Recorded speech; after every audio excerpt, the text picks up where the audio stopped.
అంతరాయ తిమిరోపశాంతయే శాంతపావనమచింత్య వైభవం తం నరం వపుషి కుంజరం ముఖే మన్మహే కిమపి తుందిలం మహః వసుదేవసుతం దేవం కంసచానూరమర్దనం దేవకీ పరమానందం కృష్ణం వందే జగద్గురుం శ్రీకృష్ణం వందే జగద్గురుం. భగవద్బంధువులకు, ఆత్మస్వరూపులకు, సత్యాన్వేషులకు స్వాగతం, సుస్వాగతం. భగవంతుడి గురించి రకరకాల రూపాలలో మనము తెలుసుకోవడమే పురాణాలలో. అంతకుముందు భగవంతుడు ఎలా ఉంటాడో అనే విషయము మనకు తెలియదు. భగవంతుని ఎలా గుర్తించాలి? ఒకే భగవంతుడి యొక్క శక్తి అనేక రూపాలలో అంతకుముందు వివరిస్తూ ఉండేవారు. మొదటగా వారు ఏం చేశారు? అగ్ని రూపంలో, తర్వాత రకరకాల దేవతల రూపంలో, వరుణుడు, అశ్విని దేవతలు, ఇంద్రుడు, ఇలా రకరకాల దేవతల రూపంలో ఒకే చైతన్యాన్ని మనకు తెలియజేశారు. అయితే ఇదే భగవంతుడా? ఏది భగవంతుడు అంటే కరెక్ట్ గా చెప్పలేకపోయారు. అంటే ఏది, వీటన్నిటికంటే కూడా ముఖ్యమైనటువంటిది, మూలము ఏది అనేటటువంటిది మనకు తెలియలేదు. కానీ గమ్మత్ ఏంటంటే పురాణాలలో మాత్రం చాలా చక్కగా తెలియజేశారు. ఒక స్టార్టింగ్ పాయింట్, ఎక్కడి నుంచి భగవంతుడు ప్రారంభమయ్యాడు, భగవంతుడి యొక్క అవకాశము, అవతారము ఎక్కడి నుంచి వచ్చాయి. సో ఒక రూపం ఇచ్చేసరికి ఏమవుతుందంటే మనకు ఊహించడం అనేటటువంటిది సులువు అవుతుంది. భగవంతుడిని గుండె లోపల ముద్రించుకోవడము సులువు అవుతుంది. మనకు ముందు దొరికినదంతా కూడా ఒక అవ్యక్తమైనటువంటి రూపము. మరి భగవంతుడు వ్యక్తమా అవ్యక్తమా? భగవద్గీత ఉదాహరణనే కనుక తీసుకున్నట్లయితే 10వ అధ్యాయం వరకు కూడా భగవంతుడు అనేక రూపాలలో ఉన్నాడు అన్నటువంటి విషయాన్ని తెలియజేస్తారు. అనేక రూపాలలో, ప్రతి రూపంలోనూ భగవంతుడే ఉన్నాడు. అలాంటప్పుడు ఏ రూపంలో ఉన్నాడని చెప్పాలి? ఇప్పుడు శ్రీనివాస్ ఎలా ఉంటాడు అంటే శోభన్ బాబు లాగా, కృష్ణ లాగా, నాగార్జున లాగా, వెంకటేష్ లాగా, చిరంజీవి లాగా, ఇలా 10 రూపాయలు చెప్తే అసలు ఎలా ఉంటాడు అనేది తెలియడం కష్టం. ఊహించాలి అంటే ఎలాగో కొన్ని లక్షణాలు చెప్పి ఊహించగలం, కానీ ఎలా ఉంటాడు అంటే ఒక 20-30 రూపాయలు చెప్పినట్లయితే ఊహించడం అనేటటువంటిది కష్టము. కాబట్టి భగవంతుడికి అనేక రూపాలు, అన్ని రూపాలు కూడా ఆయనవే. బృహద్ రూప మనం తెలుసుకున్నాం కదా. సో ఏకరూపం కాదు అని కూడా మనం తెలుసుకున్నాము. ఒక రూపం కాదు భగవంతుడిది, అనేక రూపాలలో భగవంతుడు వ్యక్తమయ్యారు. అటువంటి భగవంతుడిని మనం ఎలా తెలుసుకోవాలి? ఇప్పుడు వచ్చినటువంటి ఇబ్బంది ఏంటంటే భగవంతుడు ఇన్ని రూపాలలో ఉన్నప్పుడు ఏ రూపంలో మనం భగవంతుడిని గుర్తించాలి? సో అందుకోసం అని చెప్పే మనకు అనంత నామాలు అంటే సహస్రనామాలు అనేవి మనకు అందజేశారు. ఈ సహస్రనామాల ద్వారా ఏంటంటే మనం భగవంతుడి యొక్క లక్షణాలను మెల్లగా మెల్లగా మెల్లగా మెల్లగా తెలుసుకుంటూ, ఓకే ఈ పని చేసింది భగవంతుడు, ఈ పని చేసింది భగవంతుడే, ఓకే ఈ పని కూడా చేసింది భగవంతుడే, ఇలాగ మనము ప్రతి విషయాన్ని కూడా భగవంతుడు. ఒక్క నిమిషం బాబీ చెప్పు.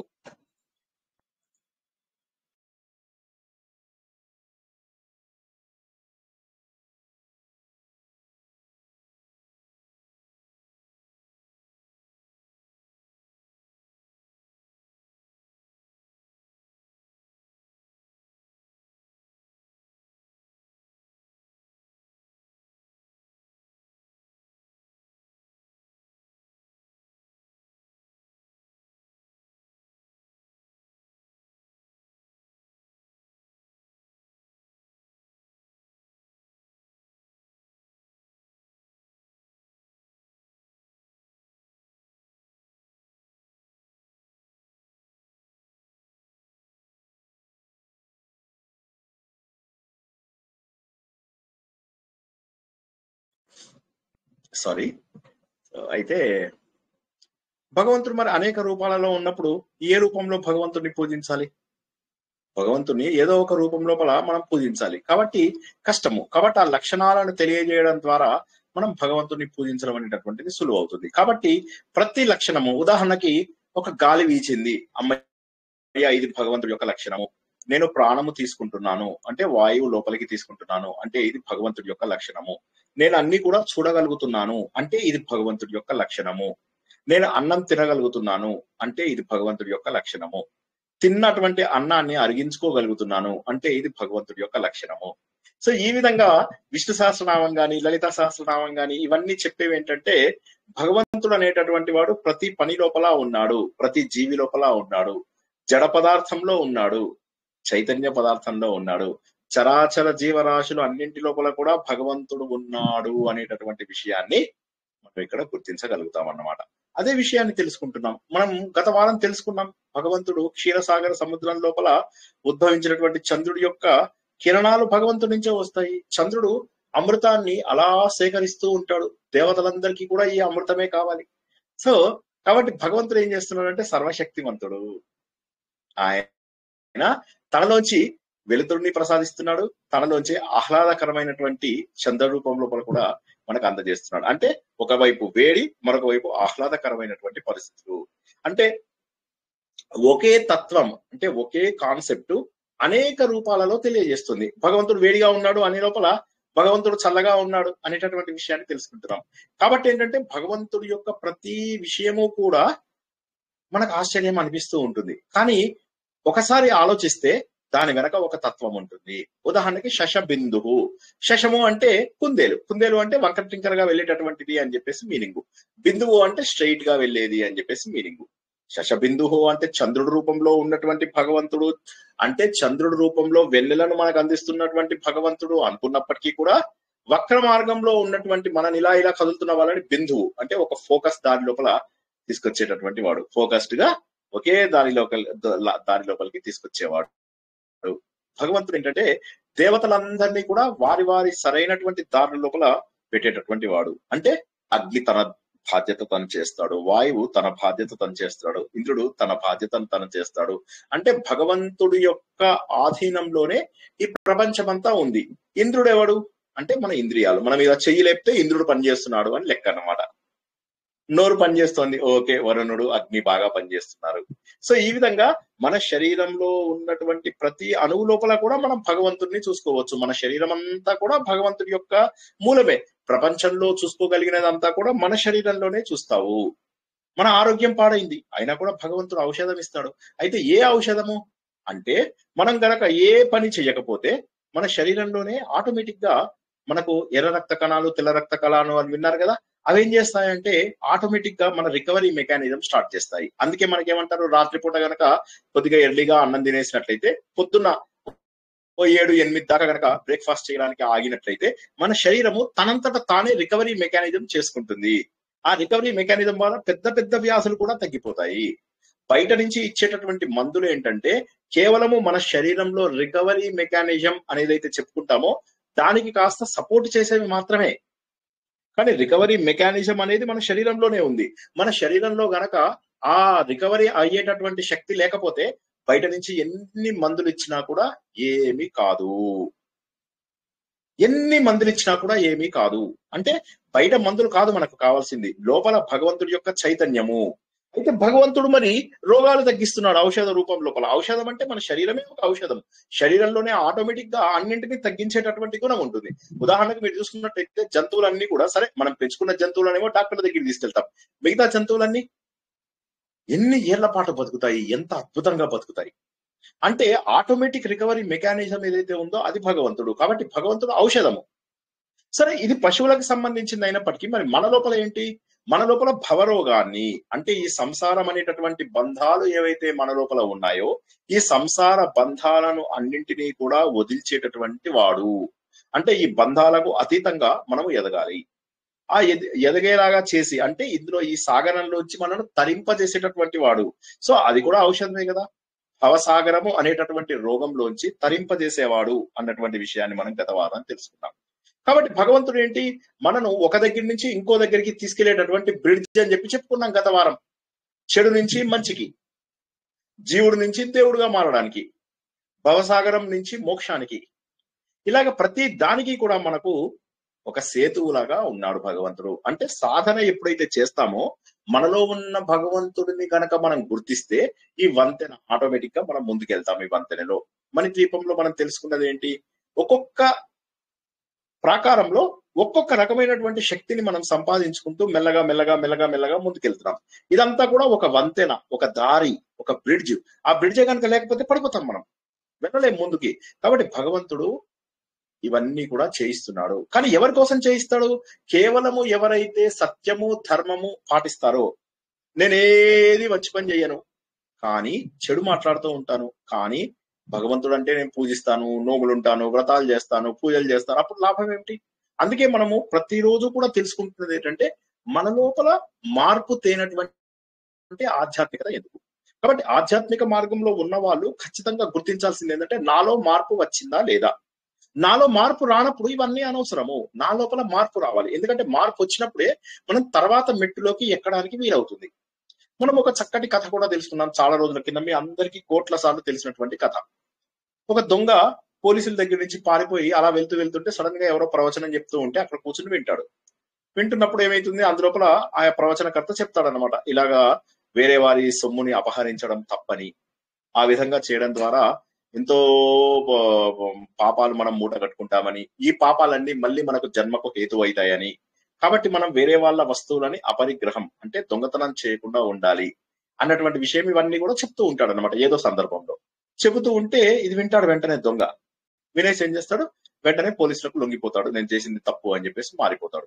కాబట్టి ఒక వ్యక్తి మారడానికి కారణం ఏంటి అంటే ఆలోచన. ఇప్పుడు ఇదే మాట అక్కడ ఉన్న వాళ్ళందరూ వింటున్నారు. వీళ్ళు వేరే వాళ్ళ సొమ్ములకు ఆశపడతారు, వేరే వాళ్ళ డబ్బుకు ఆశపడతారు, వీళ్ళు బ్యాంకులకి గవర్నమెంట్ కి ట్యాక్సులు కట్టరు, వీళ్ళు నల్ల డబ్బుని పోగు చేసుకుంటూ ఉంటారు, దేవుడి దగ్గర నల్ల డబ్బు ఉపయోగిస్తూ ఉంటారు, భగవంతుని తప్పుదానంతో చేస్తారు, భగవంతుణ్ణి షార్ట్ కట్ లోపల దర్శనం చేసుకుందామని ప్రయత్నం చేస్తారు. ఇటువంటి వాళ్ళందరికంటే కూడా ఆ దొంగలో గొప్పతనం మనం చూడవచ్చు. ఎందుకంటే పరిణతి, మళ్ళొకసారి చెప్తున్నాను, ఈ పాయింట్ అర్థం కావాలని చెప్తున్నా, కొద్దిగా గట్టిగా పట్టుకోండి.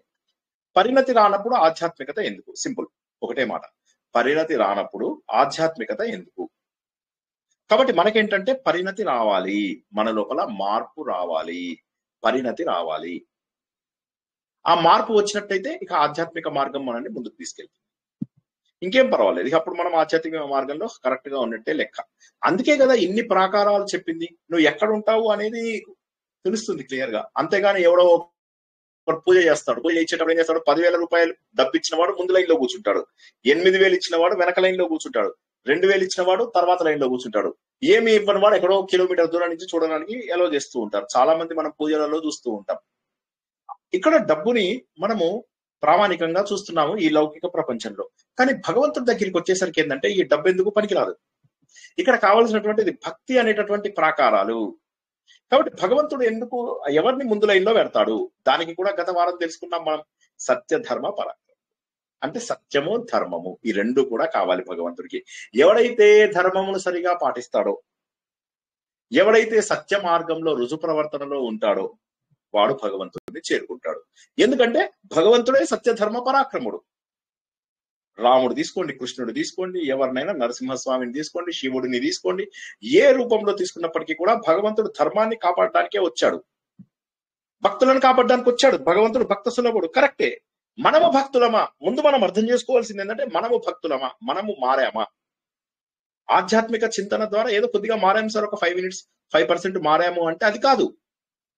మారాలి. ఆ దొంగలో వచ్చినటువంటి పరిణతి ఏదైతే ఉందో అటువంటి పరిణతి మన లోపల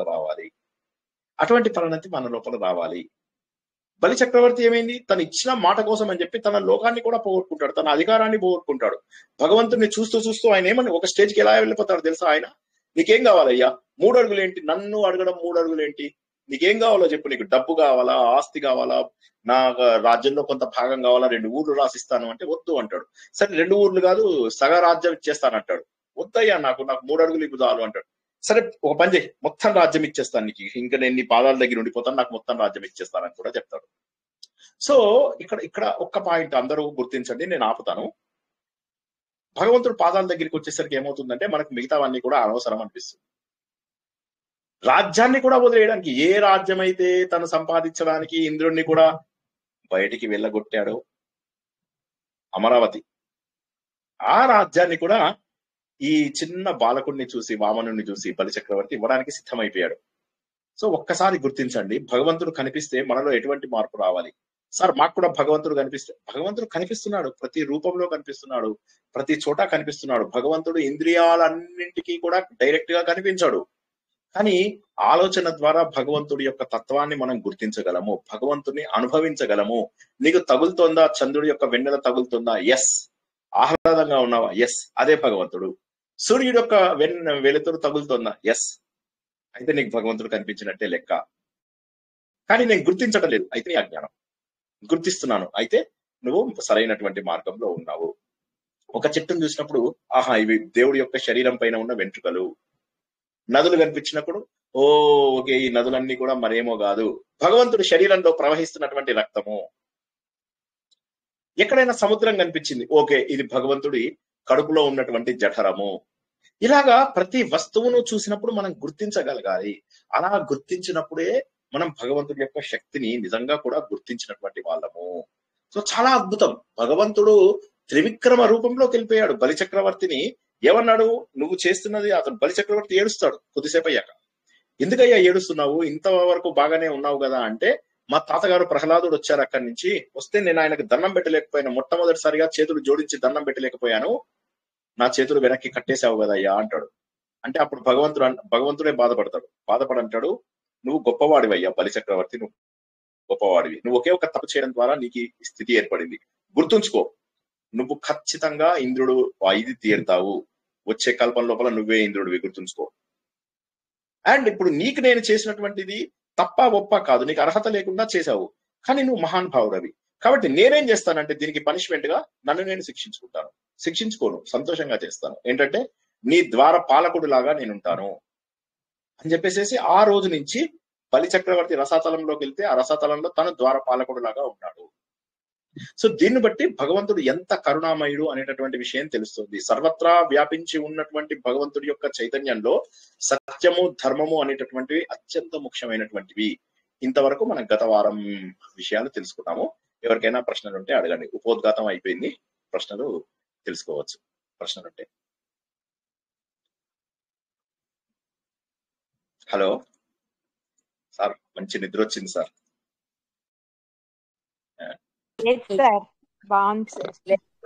అర్థమైంది సార్. నమస్తే సార్. ఇప్పుడు అన్ని చోట్ల వినిపిస్తుందా సార్? వినిపిస్తుంది, చక్కగా వినిపిస్తుంది. సరే కాదు సార్, ఇప్పుడు మార్పు వచ్చిందని మనకి తెలియాలా, మన చుట్టుపక్కల వాళ్ళకి తెలియాలా? మనకి తెలియాలి, చుట్టుపక్కల వాళ్ళకి తెలియాల్సిన అవసరం లేదు కదా. సరే థ్యాంక్ యూ సార్, అదే నా డౌట్.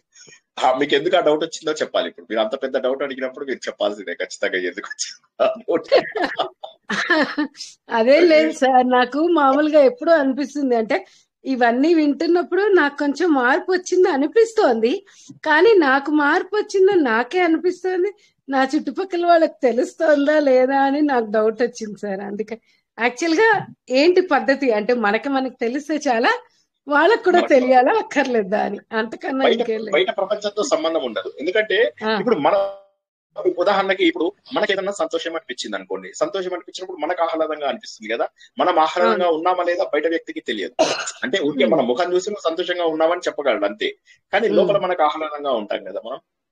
ఇప్పుడు మన ధోని ఉన్నాడు, ధోని క్రికెట్ ఆడేటప్పుడు అందరూ కూడా కెప్టెన్ కూల్ అని చెప్పేసి అంటుండేవాళ్ళు ధోనిని. కానీ ధోనిని అడిగారు, నువ్వు టెన్షన్ పడవాలి, ఎందుకు టెన్షన్ పడను, టెన్షన్ పడకపోతే నీ తెల్ల జుట్టు వచ్చిందా అని చెప్పాడు ధోని. నిజం చెప్పాలంటే ఇండియా లోపల బెస్ట్ కెప్టెన్ ఆయననే. సౌరవ్ గంగూలీ ఏదైతే ట్రెండ్ సెట్ చేశాడో ఆ ట్రెండ్ ను ముందుకు తీసుకెళ్లినటువంటి గ్రేటెస్ట్ ప్లేయర్ ధోని.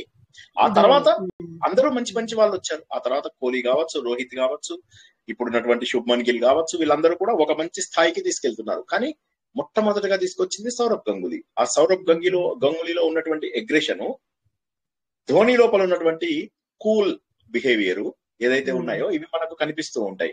కానీ లోపల అందరూ అగ్రెసివ్ గానే ఉంటారు, లోపల అందరికీ కూడా పోరాట పటిమ ఉంటుంది. కానీ బయట వాళ్ళకు తెలియాల్సినటువంటి అవసరం లేదు. ధోని ఇంకా ఏది ఉన్నప్పుడు కూల్ గా ఉన్నట్టే ఉంటాడు. మూడు బంతుల్లో 16 రన్స్ కొట్టాలి, అయిందా లేదా ఇప్పటివరకు కొట్టలేకపోతున్నారు, ఒక్క 4 కూడా కొట్టలేదు అనుకున్నాం, కొట్టాడు, ఒక 6 2 4 కొట్టాడు, అయిపోయింది మ్యాచ్ కంప్లీట్ శ్రీలంక మీద ఒక్క దీంట్లో. అంటే ఇదంతా ఎందుకు చెప్తున్నానంటే మన పరిణతి మనకు తెలుస్తుంది, ఇదే ప్రశ్న అప్పుడు ధోనిని అడిగారు అందరూ, ఇదేంటి నువ్వు ఎలా గెలిచావు మ్యాచ్, నీకు టెన్షన్ అనిపించలేదా అని. టెన్షన్ అనిపించింది, కొట్టలేకపోతున్నాము, కానీ I wanted to take risk, last over వరకు తీసుకున్నాను, లాస్ట్ ఓవర్ లో కొత్త బౌలర్ ని పెడతానని తెలుసు ఖచ్చితంగా. సో నేను లాస్ట్ ఓవర్ వరకు రిస్క్ తీసుకుందాం అనుకున్నాను. రిస్క్ తీసుకుంటే గెలుస్తాను. కానీ రిస్క్ కనుక తీసుకోకుండా మొదటి నుంచి స్లోగా ఆడుంటే ఓడిపోయే వాళ్ళం మ్యాచ్. కానీ రిస్క్ తీసుకున్నాడు కాబట్టి ఏమైంది, గెలిచాడు. సో రిస్క్ తీసుకున్నటువంటి వ్యక్తి గెలవచ్చు, ఓడిపోవచ్చు. కానీ రిస్క్ తీసుకోని వాడు ఖచ్చితంగా ఓడిపోతాడు జీవితంలో. అదే విధంగా ఆధ్యాత్మిక మార్గంలోకి వచ్చేవాడు సాధించవచ్చు, సాధించకపోవచ్చు. మరి జాగ్రత్తగా వినండి ప్లీజ్, గట్టిగా పట్టుకోండి. వాళ్ళు ఎవరి పిడికిలు గట్టిగా బిగించుకోండి అందరూ. ఆధ్యాత్మిక మార్గంలో వచ్చిన వాడు సాధించవచ్చు, సాధించకపోవచ్చు. కానీ ఆధ్యాత్మిక మార్గంలోకి రానివాడు ఎప్పటికీ సాధించలేడు. ఇప్పుడు నేను అన్న లాస్ట్ సెంటెన్స్ రిపీట్ చేయండి స్వాతి గారు. ఆధ్యాత్మిక మార్గంలో వచ్చిన వాడు సాధించవచ్చు, రాలేని వాడు ఎప్పటికీ సాధించకపోవచ్చు. మీరు సగం కరెక్ట్ చెప్పారు. ఇంకెవరైనా చెప్పగలరా? ఆధ్యాత్మిక రంగంలో వారు సాధించవచ్చు, సాధించకపోవచ్చు. సార్ నేను చెప్తాను. ఆధ్యాత్మిక రంగంలో రాకపోతే ఎప్పటికీ సాధించలేడు. అది సో కాబట్టి ఏంటంటే ఈ మార్గంలో ఉన్న వాళ్ళు నిజంగా రుచి తెలిసిన వాళ్ళు చాలా ఫాస్ట్ గా సాధించేస్తారు. కానీ ఆ రుచి తెలియని వాళ్ళు సాధించలేరు. కానీ అసలు ఆ రుచి అనేది ఉందని తెలియని వాళ్ళ సంగతి ఏంటి? సో కాబట్టి ఈ మార్గంలోకి రావడం అనేటటువంటిది అది గొప్ప ఆలోచన. కానీ దాన్ని అర్థం చేసుకుంటూ ఒక్కొక్క అడుగు ముందుకెళ్తూ ప్రతి నెల మన లోపల జరుగుతున్నటువంటి మార్పులని చూడాలని చెప్పేదే మనకు 31వ శ్లోకం. చాలా అద్భుతమైనటువంటి శ్లోకము. ఇవాళ మనకు కృష్ణవేణి గారు పంపించారు ఫుల్ నోట్స్ 16 నుంచి 31 వరకు. సూర్యశ్రీ మేడం పంపించారు లాస్ట్ వీక్ మనం చదువుకున్నటువంటి శ్లోకము. సో చాలా అద్భుతమైనటువంటి ఇది కాబట్టి మరొకసారి చెప్పాల్సినటువంటి అవసరం వచ్చింది. లాస్ట్ శ్లోకం ఎవరికైనా అర్థమైందా, లేకపోతే ఇంకోసారి చెప్పమంటే చెప్తాను. ఈ వారం కొత్త చెప్పకపోయినా సరే లాస్ట్ శ్లోకం అర్థం కాని వాళ్ళు మొహమాటం లేకుండా సిగ్గుపడకుండా అడగండి. హలో, మొహమాట పడకుండా అడగండి. లాస్ట్ వీక్ ది చెప్పండి సార్, మళ్ళీ చెప్పండి. తప్పే ఉంది. వెరీ గుడ్, తప్పేముంది. సరే, జై శ్రీకృష్ణ సార్. జై శ్రీకృష్ణ చెప్పండి. అంటే భగవంతుడి యొక్క లక్షణాలు. ఒక్క నిమిషం, భగవంతుడి యొక్క లక్షణాలు ఎవరు అడుగుతున్నారు చెప్పండి. అంటే భగవంతుడి యొక్క లక్షణాలు అన్ని మెచ్చి తన వామనమూర్తి తనకు ద్వారపాలకుడుగా అయ్యాడా సార్? సేమ్ తన భగవంతుడి యొక్క లక్షణాలు తనలో ఉన్నాయి కాబట్టి ఆ లక్షణాలను మెచ్చి తన ద్వారపాలకుడుగా అయ్యాడా సార్ అని? అది కరెక్ట్. బలి చక్రవర్తి లోపల అన్ని గొప్ప లక్షణాలే ఉన్నదల్లా. ఒకే ఒక చెడు ఏంటి? ఇంద్రుని ఓడగొట్టడం. అంటే తనకు అర్హత లేనప్పుడే ఇంద్రసింహాసనాన్ని తీసుకోవడం.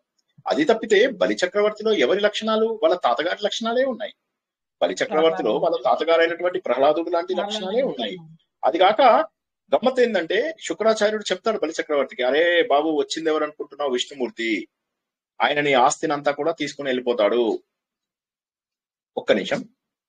బై నాన్న, take care and check all your belongings properly and take care of your health and bye తండ్రి. జై శ్రీకృష్ణ. ఎక్కడున్నాం మనం? బలి చక్రవర్తి. కాబట్టి ఏంటంటే భగవంతుడు గుర్తిస్తాడు. అందులో ఇంత కష్టంలో కూడా తనకు రాజ్యం పోయిందని బాధపడడు. భార్య ముందు కట్టేస్తారు అతన్ని, చేతులు వెనక్కి కట్టేస్తారు ఆయనది. దానికి బాధపడడు. దానికి కూడా బాధపడాడు కదా సార్. ఇంత గొప్ప విషయం చూడండి. అంటే ఇది చాలా అద్భుతమైనటువంటిది. చేతులు ఎందుకు కడతారండి? కట్టేయమంటాడు విష్ణుమూర్తి, కట్టేయమంటాడు, కట్టేస్తారు వాళ్ళు. కట్టేయగానే అయిపోతుంది. అంటే ఏం లేదు, బందీ అన్నమాట. ఇంకా అతడు బందీ అయిపోతాడు, కట్టేస్తాడు. కట్టినాక బాధపడి వెంటనే కట్లిప్పించేస్తాడు విష్ణుమూర్తి. వెంటనే కట్లిప్పించేస్తాడు, విప్పించేసి అయ్యో కట్లు తీసేసేయండి ఇంకా అని చెప్పేసి. ఎందుకంటే తాతగారికి నా ఫస్ట్ టైం నేను జీవితంలో నేను చేతులు ఎత్తి దండం పెట్టలేకపోయాను అని ఏడుస్తుంటాడు. అంతేగాని అయ్యో నా రాజ్యం పోయింది, నా డబ్బు పోయింది, నాకు భార్య ముందు అవమానం జరిగింది, ప్రజల ముందు అవమానం జరిగింది, యాగం లోపల అవమానం జరిగింది అని బాధపడ్డాడు. సో లేదు, తాతగారికి దండం పెట్టలేదంటే అక్కడికి వచ్చారండి. ఏంటి ప్రహ్లాదుడు అక్కడికి వస్తాడు. రాగానే అప్పుడు ప్రహ్లాదుడు వచ్చి విష్ణుమూర్తిని ప్రార్థించడానికి వస్తాడు అనమాట. రాగానే అప్పుడు ప్రహ్లాదుని చూసి పాపం తన దండం పెట్టలేడు. ప్రహ్లాదుని కొడుకు విరోచనుడు యొక్క కుమారుడు బలి చక్రవర్తి అనమాట. ముగ్గురు కూడా మంచి భక్తులు. సో అయితే అది చూసి అప్పుడు తండ్రి నేను తాతగారికి దండం పెట్టలేదని చెప్పి బాధపడతాడు. విష్ణుమూర్తికి ఏంటంటే ప్రహ్లాదుడు అంటే చాలా ఇష్టం. ఎందుకంటే మీ అందరికీ కూడా నరసింహ అవతారం తెలుసు కదా. నరసింహస్వామిని చూసి అందరూ భయపడుతూ ఉంటారు, అందరూ భయపడతారు, అక్కడ ఉన్న వాళ్ళందరూ కూడా భయపడతారు. కానీ భయపడనిది ఎవరు? ఒకే ఒక్కడు, ప్రహ్లాదుడు భయపడ్డాడు. అంత ఉగ్ర రూపాన్ని కూడా అతను ఏమనుకుంటాడు? భగవంతుడు ప్రశాంత రూపంగా చూస్తాడు. ప్రహ్లాదుడిలో ఉన్నటువంటి గొప్పతనం ఏంటి? తన కన్న తండ్రే తనను విషమిస్తాడు, తనని కొండల్లోంచి తోయిస్తాడు, ఏనుగులతో తొక్కిస్తాడు, కొట్టిస్తాడు, శూలాలతో గుచ్చిపిస్తాడు, అవునా? కానీ తనేమనుకుంటాడు? ఇది నా దేహం కాదు, ఇది నాకేం సంబంధం, మధ్య లోపల నాకేంటి, నేనెందుకు ఇదవ్వాలి, దేవుడిచ్చిన వాడు, నేను దేవుడిని నమ్ముకున్నప్పుడు let God do whatever he wants to do అని, అంతే, అసలు దేవుడికి వదిలేస్తాను అంతే. సో అది దాన్ని శరణాగతి అంటారు. ఇప్పుడు మనం ఏమంటాం? భక్త సులభుడు దేవుడు అయితే కరెక్టే. మనం ప్రహ్లాదుడు లాంటి భక్తులమా? సరే, ప్రహ్లాదుడు అంత భక్తులు కాకపోయినా కనీసం అన్నమయ్య లాంటి భక్తులమా? కనీసం పోతన లాంటి భక్తులమా? కనీసం మీరాబాయి లాంటి భక్తులమా? మీరాబాయిది మనం తెలుసుకున్నాం కూడా. సొంత భర్తనే విషమిస్తాడు. ఆమె అసలు ప్రపంచమంతా మర్చిపోతూ ఉంటుంది. ఆమె అలా పిచ్చిదానిలాగా తిరుగుతుంది. ఏమంటాడు ఆయన? ఆ పాట ఎంత బాగుంది! మెహలో మే పలి బన్కే జోగన్ చలి మీరా రాణి దివానీ కహానే లగే ఐసి లాగి లగన్ మీరా హో గయే మగన్ మీరా రాణి దివానీ కహానే లగే మెహలో మే పలి బన్కే జోగన్ చలి. అలాగా యోగినిగా వెళ్ళిపోయింది. మరి పుట్టింది ఎక్కడ? మెహల్లో పుట్టింది, మెహల్లో పెరిగింది. కానీ ఎలా ఉంది? ఒక యోగినిలాగా జీవితాన్ని గడుపుతోంది. ఆమె అన్ని వెళ్ళిపోతుంది అంతే. ఆమె కృష్ణుడు పోయిన ధ్యానం తప్ప మరి ఏమీ లేదు ఆమెకి. భర్త విషమిస్తే సంతోషంగా తీసుకుంటుంది, సంతోషంగా. అమృతం రానానే విష దియా మానే అమృత దియా ఓ గోవింద్ గోపాల్ గానే లగే. వాడు విషయం ఇచ్చాడా అమృతం ఇచ్చాడా అని ఆలోచించలేదు. గోవింద్ గోపాల్ అని చెప్పేసి పాట పాడుతుంటా. ఓతో గలీ గలీ హరి గున్ గానే లగే ఐసి లాగి లగన్ మీరా హో గయి మగన్ మీరా రాణి దివానీ కహానే లగే. అందరూ ఆమె పిచ్చిది అంటున్నట్ట. కానీ ఆమె ఎంత అద్భుతంగా, ఎంతసేపు గోవింద గోపాల గోవింద గోపాల అంటే ఒక యోగిని లాగా అన్ని చోట్ల తిరుగుతుందా. భర్త విషమిస్తే అమృతం అనుకుంటుంది. సో కాబట్టి ఇక్కడ ఏంటంటే భక్త సులభుడు అన్న మాట కరెక్టే, కానీ మనము భక్తులమా అనేది క్వశ్చన్. మనకు అవసరానికి మనం భక్తుని వాడుకుంటున్నాము తప్పితే మనము భక్తులమా? ఆ ప్రశ్న మనకు వేసుకుని తినవలసిందే. ఇక్కడ మనం చూసినట్టయితే ప్రహ్లాదుడిలో ఆ గొప్పతనం ఉంది. సరే, ప్రహ్లాదుడు చాలా పాతవాడు. పోనీ మనకు రీసెంట్ గా ఉన్నాయి కదా, పోతన, రామదాస్, అన్నమయ్య, జ్ఞానేశ్వర్, నామ్దేవ్, తుకారాం, శ్రీనివాస్. సో ఇక్కడ ప్రాబ్లం ఏంటంటే, జోగ్గా అన్నాను అయితే, ఇక్కడ ప్రాబ్లం ఏంటంటే ఎంతమంది భక్తులు ఉన్నారు? శరణాగతి పొందినటువంటి వాళ్ళు ఎంతమంది భక్తులు ఉన్నారు? సో కాబట్టి అటువంటి భక్తులకు భగవంతుడు సులభుడు. అదే విషయాన్ని బలిచక్రవర్తి విషయంలో కూడా చెప్తాడు.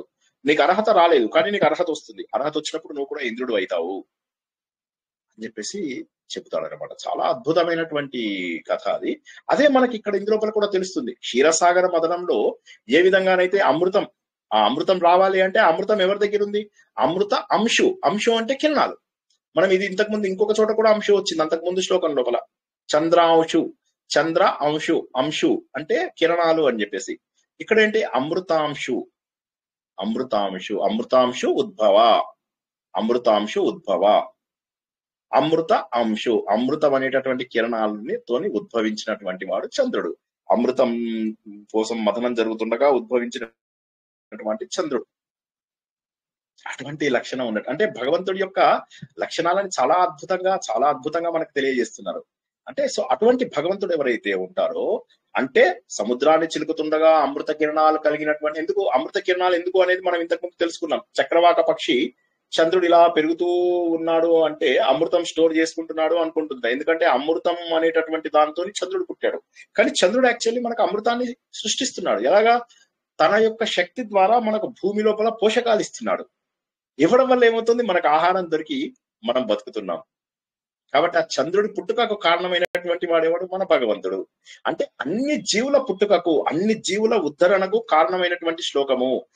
ఎవరైనా చదువుతారా? చక్కటి రాగంతో అమృతాంశోద్భవో భాను శశబిందు శూరేశ్వర. పాత శ్లోకం ఇది, ఇవాళది కాదు, పాత శ్లోకం. మంచిగా చదవండి.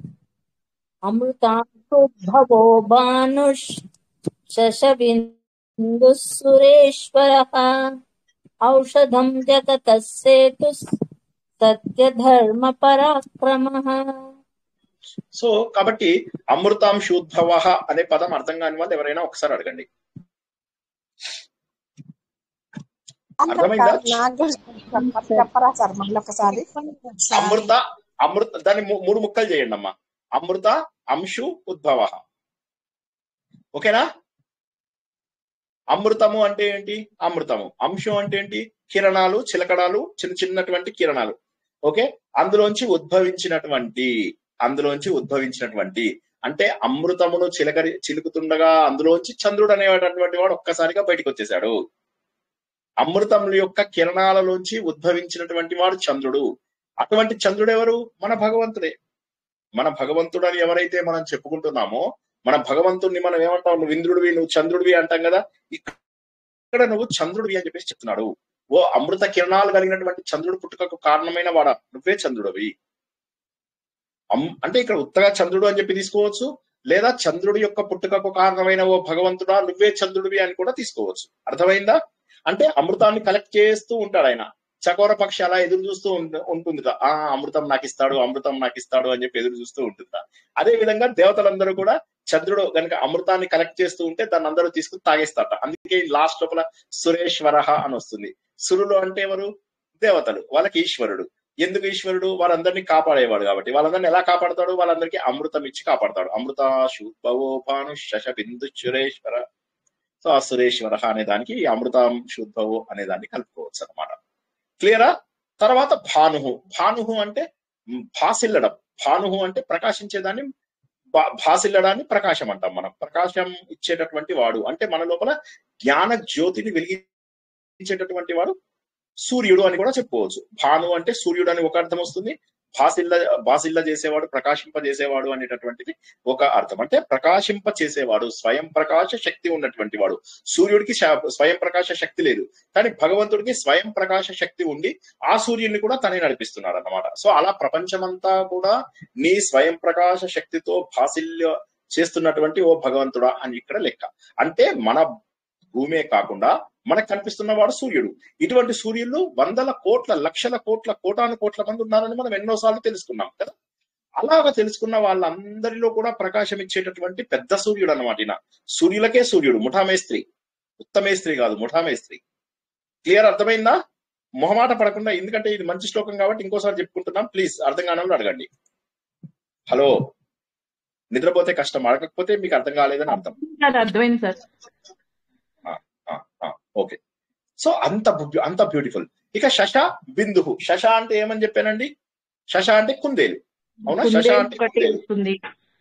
శశ బిందుహు అంటే ఒక అర్థం ఏంటంటే కుందేలుని బొమ్మగా కలిగి, అంటే మన సహస్రారానికి ఉన్న బిందువు అని కూడా తీసుకోవచ్చు. శశ అంటే కుందేలు ఒకటి, గ్రహాలతో గమనంలాగా స్పీడ్ గా కుందేలు గ్రహాల లాగా ఎలా స్పీడ్ గా అయితే గమనం చెందుతాయో అలాగా గమనం చెందుతుందని కూడా చెప్పారు. కరెక్ట్, అది కూడా కరెక్ట్. ఇంకొకటి ఏంటంటే ఇప్పుడు చూడండి, ఇది బిందువు. ఇక్కడ కుండలిని శశ రూపంలో ఉంది. శశ అంటే ఏంటి? కుందేల్లాగా ఫాస్ట్ గా కదులుతుంది. ఇలా ఇలా ఇలా ఇలా ఇలా పాములాగా ఉంటుంది కాబట్టి ఇలా ఇలా ఇలా తిరుగుతుంది. అవునా కదా? హలో వింటున్నారా? ఇలా తిరుగుతుంది. పాము ఏం చేస్తుంది? కుండలిని ఇలా ఉంది, ఇలా తిరిగింది, ఇలా తిరిగి ఇలా పైకెళ్తూ ఈ బిందువును చేరుకుంటుంది. అవునా? సో ఇక్కడ కింద ఇలా ఉన్నటువంటిది ఇలా తిరిగి ఫాస్ట్ గా, కానీ ఇలా వంకర టింకర్ గా వెళ్తుంది. శశము అంటే వంకర అని చెప్పి ఒక మీనింగ్, సరేనా? వక్రము అని కూడా ఒక మీనింగ్. శశ అంటే కుందేలు ఒక మీనింగ్, వంకర అని ఒక మీనింగ్. వంకరగా ఉన్నటువంటిది బిందువు లోపల కలిసిపోయింది అనేటటువంటిది ఒక అర్థం. అంటే ఒకటేమో మనని సరైన దారిలో, వంకర మార్గంలో వెళ్తున్న మనని సరైన దారిలో పెడుతున్న భగవంతుడు అన్న మీనింగ్ తీసుకున్నా తప్పులేదు. మరొక మీనింగ్ కుండలిని దేవి వంకర రూపంలో వెళ్తూ బిందువులో సహస్రాలలో కలుపుతుంది అన్నటువంటి మీనింగ్ తీసుకున్నా తప్పులేదు. ఇవన్నీ కాదు సార్, మాకు ఇది ఇంత కాంప్లికేట్ చేయొద్దు. మీరు సింపుల్ గా చెప్పండి. మీరు ఒక్క శ్లోకం చెప్పడానికి 2 వారాలు ఎంత ఫ్రస్ట్రేట్ అవుతున్నారు కదా మీరు. చాలా బాధ అనిపిస్తుంది కదా. ఏం సార్ ఇజ్జత్ తీసేస్తున్నారు మాది. మాకు వేరే వాళ్ళు ఉన్నారు సార్, మస్తు ఒక్కొక్క వారంలో 4 శ్లోకాలు చెప్తారు. మీరు ఒక్క శ్లోకం చెప్పడానికి ఇంత కష్టపడుతున్నారు. ఏం సార్ అని మీరు బాధ. శ్లోకం బాగుందండి సార్ మీనింగ్. వినే కొలది ఇంకా బాగుందండి. మూడవది ఏంటంటే శశబిందుహు అనేటటువంటి మీనింగ్ ఏంటంటే కుందేలును మచ్చగా కలిగినటువంటి వాడు ఎవరంటే చంద్రుడు. సో డైరెక్ట్ గా చంద్రుడు అనుకున్నా సరిపోతుంది. శశబిందుహు అంటే చంద్రుడు అని అనుకోవచ్చు, లేదా వంకర మార్గం నుంచి సరైన మార్గంలో పెట్టేవాడు అనుకున్నా కూడా పర్వాలేదు. ఇంకోటి ఏం చెప్పానండి, కుండలిని నుంచి పైన సహస్రానికి చేరుకునేవాడు ఒక మీనింగ్ చెప్పారు. సార్ ఈ తర్వాత మచ్చ మన ఏంటి సార్? గ్రహస్థితి అంతా కూడా గ్రహాలకి మన సార్ మచ్చ ఏంటి సార్ ఇక్కడ? ఈ కుందేలు గ్రహాలకి లాంటి గతిని మచ్చ అంటే ఏంటి ప్రదానించిన సార్? వాడని కూడా చెప్పారు సార్. నలుగురు మాట్లాడారు, ఒక్కసారి ఆగండి, ఎవరు మాట్లాడతారో చెప్పండి. సార్ మచ్చ అంటే ఒకసారి చెప్పరా? మచ్చ ఏంటి? కుందేలు లాంటి మచ్చ ఉంది చంద్రుల్లో అని. చంద్రుడి లోపల మచ్చ కనిపిస్తుందా? కొంతమంది ఏమో అవును సార్, అవును అవును దాన్ని శశబిందువు అంటారు. శశ అంటే కుందేలు లాంటి మచ్చ కలిగినటువంటి చంద్రుడు అని మీనింగ్ అన్నమాట. ఓకేనా? గ్రహాల యొక్క గతులను నిర్దేశించేవాడు అని ఒక నిర్దేశించేవాడు ఎవరు? చంద్రుడు. ఎందుకంటే చంద్రుడు వల్లనే గ్రహాలలో ముఖ్యంగా మన భూమి అనేటటువంటి గ్రహాన్ని యొక్క దీన్ని నిర్దేశించేవాడు చంద్రుడు. నేను మీ అందరికీ ఒక కథ చెప్పాను, జ్ఞాపకం ఉందా? ఒక ఆవిడ పాపం ఎప్పుడు దేవుని నమ్ముతూ ఉంటుంది అనమాట. ఆవిడ రెగ్యులర్ గా చర్చ్ కది వెళ్తూ ఉంటుంది, చర్చ్ లోపల ఎప్పుడు సర్వీస్ చేస్తూ ఉంటుంది ఆవిడ. సడన్ గా ఏమవుతుందంటే ఒక పిల్లను, ఒక 10-12 ఏళ్ల పిల్లని ఒక పాపాత్ముడు రేప్ చేసి చంపేస్తాడు అనమాట. చంపేస్తే ఈవిడ తట్టుకోలేదు. అయ్యయ్యో ఇంత ఘోరంగా జరిగిపోయిందా, భగవంతుడు ఉన్నాడా లేడా అని బాధపడుతూ ఉంటుంది. అయితే ఆమెకు ఒక చాలా తెలివైన పిల్లాడు ఉంటాడు. ఆ పిల్లాడు చిన్నప్పుడే వాడు కాలేజ్ లో ఉంటాడు. వాడి ఫ్రెండ్స్ అంతా 20 ఏళ్ల వాళ్ళు 25 ఏళ్ల వాళ్ళు ఉంటే వీడేమో 8 ఏళ్లకే కాలేజ్కి వెళ్ళిపోతాడు. సో వీడు అంత టాలెంటెడ్ అన్నమాట, వీడు బాండ్ జీనియస్. వీడేంటంటే వీడు ఎప్పుడు దేవుని నమ్మడు, సైన్స్ నే నమ్ముతూ ఉంటాడు. వీడు వచ్చాడంటే చర్చ్ లోపల ఫాదర్ ఎప్పుడు అరే మళ్ళా వచ్చాడు షెల్డన్ అని నెత్తి కొట్టుకుంటూ ఉంటాడు. యంగ్ షెల్డన్ అని వీలైతే సీరియల్ చూడండి. సో ఈ యంగ్ షెల్డన్ వాడు చూసి వాడు అమ్మని చూస్తాడు. వరుసగా చాలా రోజుల పాటు వాళ్ళ అమ్మ బాధపడుతూ ఉండడం వాడు గుర్తించి వాళ్ళ అమ్మ దగ్గరికి వెళ్ళి చెప్తాడు. వాడు దేవుని నమ్మడు, చిన్న పిల్లాడు. వాడు ఇంతసేపు సైన్స్ నే నమ్ముతూ ఉంటాడు, హైలీ టాలెంటెడ్. వాడు వాళ్ళ అమ్మ దగ్గరికి వెళ్తాడు. వాళ్ళ అమ్మ ఎప్పుడు ఏ పని చేసినా ఏడుస్తూ ఉంటుంది మధ్య, ఎప్పుడు కళ్ళలోంచి నీళ్లు తల్లికి. అప్పుడు అమ్మని అంటాడనమాట, అమ్మ నీకు ఒక విషయం తెలుసా? ఏంటి అంటుంది తల్లి. చంద్రుడు కొద్దిగా ముందుకొస్తే ఏమవుతుందో తెలుసా? కొన్ని చంద్రుడు కొద్దిగా వెనక్కి వెళ్ళిపోతే ఏమవుతుందో తెలుసా అంటే తెలియదు నాన్న అంటుంది. చంద్రుడు కనుక దగ్గరికి వచ్చాడంటే అయిపోయింది, మొత్తం సముద్రం అంతా కూడా పొంగేసేస్తుంది. ఎందుకంటే ఈ సముద్రం ఎప్పుడు కూడా చంద్రుడిని అందుకోవాలని, ఆటుపోట్లు అంటారు కదా. అందుకే మనకు అమావాస్య రోజు పున్నమి రోజు నాడు ఆటుపోట్లు కనిపిస్తూ ఉంటాయి కదా. సో అందుకోసం ఆ టైం లోపల మత్స్యకారులు వీళ్ళు కూడా కొద్దిగా జాగ్రత్త పడుతూ ఉంటారు. సో ఆటుపోట్లు అందుకోసం అని చెప్పి కనుక చంద్రుడు కనుక ముందు వచ్చాడంటే సముద్రం మొత్తం మునిగిపోతుంది, సముద్రం మొత్తం ముంచేస్తుంది మనం. అదే చంద్రుడు కనుక వెనక్కి వెళ్ళిపోయాడు అనుకో, వెనక్కి వెళ్ళిపోతే మన పైన ఆకర్షణ శక్తి ఉండదు, ఒక్కసారిగా మనమంతా కూడా కొలాప్స్ అయిపోతాం. సో మరి చంద్రుడు కరెక్ట్ డిస్టెన్స్ లో ఎలా మెయింటైన్ అవుతున్నాడు అంటావు? ఏమీ పవర్ లేదంటావా? ప్రపంచంలో దేవుడి పవర్ లేదంటావా అంటాడు. తల్లిని డైరెక్ట్ గా క్వశ్చన్ చేస్తాడు. దేవుడు అనేవాడు లేకుండా ఇదంతా జరుగుతుందా అని. వాడు దేవుడిని నమ్మడు. ప్లీజ్ అర్థం చేసుకోవాలి. నేను చాలా కష్టపడుతున్నాను ఏవేవో ఎగ్జాంపుల్స్ చెప్పుకుంటూ, మీకు అర్థం కాకపోతే నాకు బాధేస్తుంది. మంచిగా వినండి. దేవుడు లేకపోతే ఇది జరుగుతుందా? ఒకసారి ఆలోచించండి. నమ్మకపోతే దేవుడు అనే ఎలా వాడాడండి? అలా అంటే ఏదో శక్తి ఉంది అంటాడు ఆ పిల్లాడు, ఏదో శక్తి ఉంది అంటాడు. ఏదో శక్తి అంటే ఇప్పుడు తన దేవుడు అంటే ఎగ్జాక్ట్లీ యేసుక్రీస్తునో లేకపోతే మనం చెప్పినట్టుగా రాముడో కృష్ణుడో అని నమ్మడు. ప్రపంచాన్ని నియంత్రించే ఒక వ్యక్తి ఉన్నాడు అని అయితే ఎవరైనా నమ్మాలి. అది నేను నమ్ముతాను, రామగోపాలవరం నమ్ముతాడు, మీరు నమ్ముతారు, ప్రతి ఒక్కరు నమ్మి తీరాల్సిందే. సైన్స్ ఏమన్నా చెప్పనియండి, ప్రకృతి మొత్తము ఒక శక్తితోటి నడుస్తుంది అన్న దాన్ని ఎవరు కూడా nobody can deny the fact. So అది చెప్తాడు. కాబట్టి ప్రకృతిని నియంత్రించే ఒక వ్యక్తి ఉన్నాడు, ఏదైనా ఒక కారణంతో జరుగుతోంది అని చెప్పి చెప్తాడు. చెప్పగానే తల్లి ఒక్కసారిగా అన్ని రోజుల బాధని మర్చిపోయి పిల్లాన్ని దగ్గర తీసేసుకుంటుంది. ఎంత అద్భుతమైనటువంటి కథ ఆలోచించండి. ఏది కారణం లేకుండా జరగదు. సో కాబట్టి తర్వాత నామం ఏంటి? సురేశ్వరుడు అంటే దేవతలకు ఈశ్వరుడు అంటే ఏంటి? దైవ గుణాలు మన లోపల ఉంటే మనల్ని మాత్రం రక్షిస్తాడు. సార్ నా ఇష్టం వచ్చినట్టుగా రాక్షస గుణాలు ఉన్నాయి, వీళ్ళ మీద నేరాలు చెప్తున్నా, నీకు తెలుసా మొన్న ఏమైంది వీళ్ళు వాళ్ళు కొట్లాడుకున్నట్టు, నేను ఇంకా మంచాడా, లేదు వీడు మంచిది అనుకున్నాను, లేదు వాడి కొడుకు మంచాడా, కాదు, ఇవన్నీ మాట్లాడతాం కదా. ఇవి మాట్లాడేది దైవీ లక్షణాలు కాదు, ఆసురీ లక్షణాలు. సో సుర ఈశ్వర అంటే, సురులు అంటే దేవతలకు ఈశ్వరుడు అంటే మంచి గుణాలు ఉన్నటువంటి వాళ్ళని కాపాడేవాడు, చెడ్డ గుణాలు ఉన్నటువంటి వాళ్ళని భగవంతుడు పట్టించుకోడు. ఎందుకంటే ఈ ప్రకృతికి కొన్ని నియమాలు ఉన్నాయి. మళ్ళీ ఒకసారి కొద్దిగా జాగ్రత్తగా పట్టుకోండి. ప్రకృతికి కొన్ని నియమాలు ఉంటాయి. ఆ నియమాలను అనుగుణంగా వెళ్ళినప్పుడు అయితే మనకు చక్కటి రిజల్ట్స్ వస్తాయి. ప్రకృతి నియమాలకు అనుగుణంగా ప్రకృతికి ఎటువంటి దోషము లేకుండా వెళ్తే అంటే సార్ మళ్ళొకసారి చెప్పండి, ప్రకృతి నియమాలకు నేను ఎలా వెళ్ళగలను? ఉదాహరణకి మన భూమిని చక్కగా కాపాడుకోవడం. ఎలా కాపాడుకోవాలి? నువ్వు ఏవైతే పాయిజనస్ గ్యాసెస్ ని ఈ మ్యానుఫ్యాక్చరింగ్ యూనిట్స్ ద్వారా పైకి పంపిస్తున్నావు, ఇండస్ట్రియల్ వేస్ట్ అంతా కూడా గంగా నదిలో కలుపుతున్నావు, సింగిల్ యూజ్ ప్లాస్టిక్ ని వాడి భూమిని నాశనం చేస్తున్నావు, ఎక్కడ పడితే అక్కడ ఉన్నటువంటి జీవులని కొట్టేస్తున్నావు. చేపలు ఎంత దారుణంగా చంపేశారో తెలుసా? ప్రపంచ వ్యాప్తంగా కొత్త ఎక్విప్మెంట్ తీసుకొచ్చేసి దారుణమైనటువంటి హింసను చేశారు. వీలైన వాళ్ళు ఒకసారి నోట్ చేసుకోండి, ఓషన్ OCEAN అటన్బరోది మీరు తప్పక తెలుసుకోవాలి, తప్పక చూడండి. అది ఆ సీరియల్ ప్రతి ఒక్కరు చూడండి. మళ్ళీ ఒకసారి రిపీట్ చేయండి సార్, స్పెల్లింగ్ రాసుకోండి. ఓషన్ మీరు యూట్యూబ్ లో కొట్టండి, వెంటనే కొట్టండి, మీకు తెలుస్తుంది ఓషన్. దాని మీద ఆ డాక్యుమెంటరీ చూస్తే మనకు ఆశ్చర్యం వేస్తుంది. ఆయన ఎంత అద్భుతమైనటువంటి డాక్యుమెంటరీలు చేశారో ఆయన అటెన్బరో. మనకు ఇంతకు ముందు గాంధీ సినిమా తీశాడు కదా, ఆయన యొక్క తమ్ముడు అన్నమాట ఇతను. సో ఎంత అద్భుతంగా తీశాడంటే కళ్ళలోంచి నీళ్ళు వస్తాయి, ఏడవాలనిపిస్తుంది తెలుసా? కొద్దిసేపు అయ్యాక ఏడవాలనిపిస్తుంది. ముసలివాడు అయిపోయాడు పాపం, ఈయన 95 ఏళ్ళు 100 ఏళ్ళు వచ్చాయి ఈయనకి. ఎంత 100 ఏళ్ళు వచ్చినా కూడా ఇంకా డాక్యుమెంటరీస్ తీస్తున్నాడు ప్రకృతి మీద. సో ఆయనవి ప్రతి ఒక్క డాక్యుమెంటరీ చూశాను నేను. ప్లానెట్ ఎర్త్ 1, ప్లానెట్ ఎర్త్ 2, 20-25 వీడియోలు. ప్రకృతి మొత్తాన్ని, ప్రపంచం మొత్తాన్ని చూస్తూ ఆశ్చర్యపోవాలి ఇలాగా. అంత అద్భుతం. ఆయన తీసింది యూట్యూబ్ లో ఉన్నట్టుంది. యూట్యూబ్ లో లేకపోతే నేను చెప్తాను, ఏ ఛానల్లో ఉందో నేను చెప్తాను. ఓషన్ అని కొట్టండి, మీకు వస్తుంది. అది ఏ ఓటీటీలో ఉందో తెలుస్తుంది. అది చూసినప్పుడు ఎన్ని జీవులను నాశనం చేస్తున్నామో తెలుసా? జీవులను నాశనం చేయడమే కాకుండా ఏమవుతుందంటే మనకు బయట ఎన్నైతే అరణ్యాలు ఉన్నాయో ఇంతకంటే దట్టమైనటువంటి అరణ్యాలు, దట్టమైనటువంటి పర్వతాలు, పెద్ద పర్వతాలు, వాల్కానోస్, అగ్ని పర్వతాలు, ఇవన్నీ కూడా సముద్రంలో ఉన్నాయి. భూమి ఇంతే ఉంది, సముద్రం ఇంత. కాబట్టి సముద్రంలో ఎన్నో రహస్యాలు. కానీ మన ఒడ్డుకు దగ్గర కొన్ని కిలోమీటర్ల వరకు, 100 కిలోమీటర్ల వరకు నాశనం చేసేసాము, జీవులన్నిటినీ నాశనం చేసేసాము. కేవలము చేపలు ఇలాంటివి ఏవైతే ఉంటాయో వాటిని తీసుకోవడం కోసమని ప్రకృతిని అంతా నాశనం చేశాము. సో ఇప్పుడు ఏమైపోతుంది? ప్రకృతి శక్తులకు అనుగుణంగా వెళ్ళడం లేదు మనం. మీరు తీసినట్లయితే ఆర్కిటిక్ దీంట్లోపల నార్త్ పోల్ సౌత్ పోల్ అంటాం కదా, అక్కడ వెళ్తే అక్కడ ఏమైతున్నాయి? గ్లేషియర్స్ అన్ని కరిగిపోతున్నాయి. గ్లోబల్ వార్మింగ్ జరగడం వల్ల గ్లేషియర్స్ అన్ని కరిగిపోతున్నాయి. కరిగిపోయి ఏమవుతున్నది? సముద్ర మట్టం పెరిగిపోతుంది. కొన్ని రోజులకు కనుక సముద్ర మట్టం మరి కాస్త పెరిగిందంటే ప్రపంచం అంతా మునిగిపోతుంది. భూమి ఎంతుంది? 15-20% అంతే. కరెక్ట్ గా చెప్పాలంటే 70 నుంచి 80% మనకు నీళ్లే ఉన్నాయి. ఒక్క రోజు పట్టదు భూమి మునిగిపోవడానికి. సో మనము ప్రకృతికి తగ్గట్టుగా వెళ్ళడం లేదు.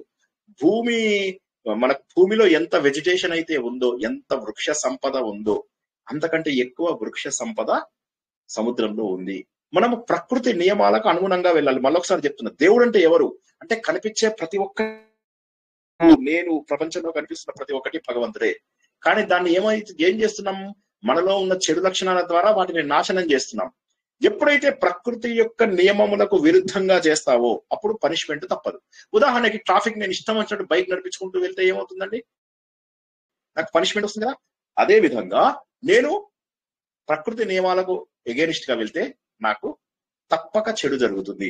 ఒకవేళ నేను ప్రకృతి ఏ నియమాలు చెప్తే ఆ నియమాలను పాటించుకుంటూ వెళ్ళాను అనుకోండి, అప్పుడు ఏమవుతుందంటే నాకు మంచి జరుగుతుంది. దాన్నే సురేశ్వర అంటారు. ఒక్కసారి అర్థం కావడం అడగండి, మొహమాట పడద్దు, సిగ్గుపడద్దు. హలో సార్, మస్తు నిద్ర వస్తుంది సార్. ఏం మంచి సార్, మేము ఈ మధ్య టాబ్లెట్ తీసుకోవడం బంద్ చేసినాం సార్. మంచి నిద్ర వస్తుంది, సూపర్ నిద్ర మీరు వస్తుంది సార్. మళ్ళీ ఒకసారి చెప్పండి సార్, మళ్ళీ ఒకసారి చెప్పండి సార్. సుర, ఒక్క నిమిషం అయితే ఆగండి. సుర అంటే ఎవరండి? సీతారత్నం గారు, సుర అంటే ఎవరు? దేవతలు. ఓకేనా? సుర అంటే ఎవరు చెప్పండి, నాతో పాటు రిపీట్ చేయండి మీరు. సీతారత్నం గారు అన్మ్యూట్ చేసుకుని చెప్పండి. సుర అంటే ఎవరు? దేవతలు. ఈశ్వర అంటే ఏంటండి? వారిని పోషించేవాడు. ఓకేనా? సుర ఈశ్వర అంటే ఎవరు? దేవతలను పోషించేవాడు. దేవతలకు శుభమిస్తాడు, దేవతలను పోషిస్తాడు, దేవతలను మంచిగా చూసుకునేవాడు. నేను చెప్పేది ఏంటి? మనం దేవతలమా కాదా అంటే మనలో దైవీ లక్షణాలను పెంచుకుంటే మనం దేవతలం. చెప్పండి ఒకసారి, నేను అన్నమాట రిపీట్ చేయండి. మనలో దైవీ లక్షణాలు పెంచుకుంటే మనం దేవతలం. కరెక్ట్. అప్పుడు ఏమవుతుంది? దేవుడు మనలోనే ఉంటాడు. మనలో ఉంటాడు, మనని మనకు శుభములు కలుగజేస్తాడు. చెప్పండి. కలుగుతాయి. దేవుడు మనలోనే ఉంటాడు, మనకు శుభములు కలుగు చేస్తాడు. సో ఇప్పుడు నేను మొత్తం స్టేట్మెంట్ చెప్తాను, దాన్ని రిపీట్ చేయండి. సరే. సురేశ్వర అంటే దేవతలకు శుభము చేసేవాడు. సురేశ్వర అంటే నా లోపల గనక దైవ లక్షణాలను పెంచుకుంటే నేనే దేవుణ్ణి అయితాను, నన్ను కూడా రక్షించేవాడు, నాకు కూడా శుభములు కలిగించేవాడు సురేశ్వరుడు. మొత్తం చెప్పండి ఇప్పుడు మీ మాటల్లో చెప్పండి. సురేశ్వరుడు అంటే దేవతలకు శుభం చేసేవాడు. నేను దైవత్వంగా వెళ్తే నాలో కూడా మంచిని పెంచి నాలో కూడా భగవంతుడు ఉన్నాడని నిరూపించుకోవడం. అంతే సార్. మీరు ఎవరికి నిరూపించుకోవక్కర్లేదండి. మీ లోపల దైవ లక్షణాలు ఉంటే మిమ్మల్ని కాపాడతాడు. దైవ లక్షణాలు ఉంటే మనల్ని కాపాడతాడు. సురేశ్వర అంటే దేవతలను కాపాడేవాడు. మీరు దైవ లక్షణాలను పెంచుకుంటే మీరు దేవతలు అయిపోతారు, అప్పుడు మిమ్మల్ని కూడా కాపాడతాడు. సులభంగా చెప్పారు. అర్థమైందా అమ్మా? ఇంకా అర్థం కాలేదా? అర్థమైంది సార్, అర్థమైంది. Very good. దాని గురించి మనం ఏం చెప్పామంటే మరి దైవీ లక్షణాలంటే ఏం చేయాలి అంటే ప్రకృతి నియమాలను పాటించాలి అని చెప్పారు. ఇప్పుడు దైవీ లక్షణాలంటే ఏవి అని చెప్పి తెలుసుకోవాలి కదా. దైవీ లక్షణాలు అంటే ఏంటి అంటే ప్రకృతిలో భగవంతుడు నియమించినటువంటి నియమాలను పాటించాలి. ఆ ప్రకృతిలో నియమించిన నియమాలు ఏంటి? వాతావరణాన్ని కాలుష్యానికి చేయకూడదు, అడ్డదిడ్డంగా బిల్డింగ్లు బంగ్లాలు కట్టకూడదు, చెట్లని వాటిని కొట్టేయకూడదు, సింగిల్ యూజ్ ప్లాస్టిక్ ని వాడకూడదు. ఇటువంటివన్నీ చేయడం ద్వారా లేక మనం జంతువులను వేటాడము, చంపడము, మాంస పరిశ్రమ, ప్రపంచ వ్యాప్తంగా మాంసం అనేటటువంటి ఒక పెద్ద పరిశ్రమ, అత్యంత దారుణంగా చంపేస్తూ ఉంటారు అన్నింటినీ. అవి చేయడం వల్ల ఏమవుతుంది? సమతుల్యత అంటారు. ఆ సమతుల్యత దెబ్బతింటుంది. ఈక్వలిబ్రియం అంటారు దాన్ని. ఆ ఈక్విలిబ్రియం ఎప్పుడైతే దెబ్బతింటుందో అప్పుడు ఏమవుతుంది? కొలాప్స్ అవుతుంది. ఈక్వలిబ్రియం అంటే ఏంటి? ఉదాహరణకి ఉంది, ఇలా మధ్యలో పట్టుకున్నాను, ఇట్లా మధ్యలో పట్టుకోకుండా సైడ్ కి పట్టుకుంటే ఒక వెనక్కి వచ్చింది, ఇలా పట్టుకుంటే ఇప్పుడు ఆగింది. అవునా?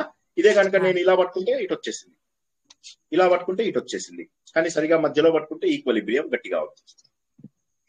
అదే విధంగా ఈ ప్రకృతి అంతా కూడా సమతుల్యంగా ఉండాలి. సమతుల్యంగా ఉండాలి అంటే మీరు సమతుల్యతను పాడు చేసినట్లయితే ఏమవుతుంది?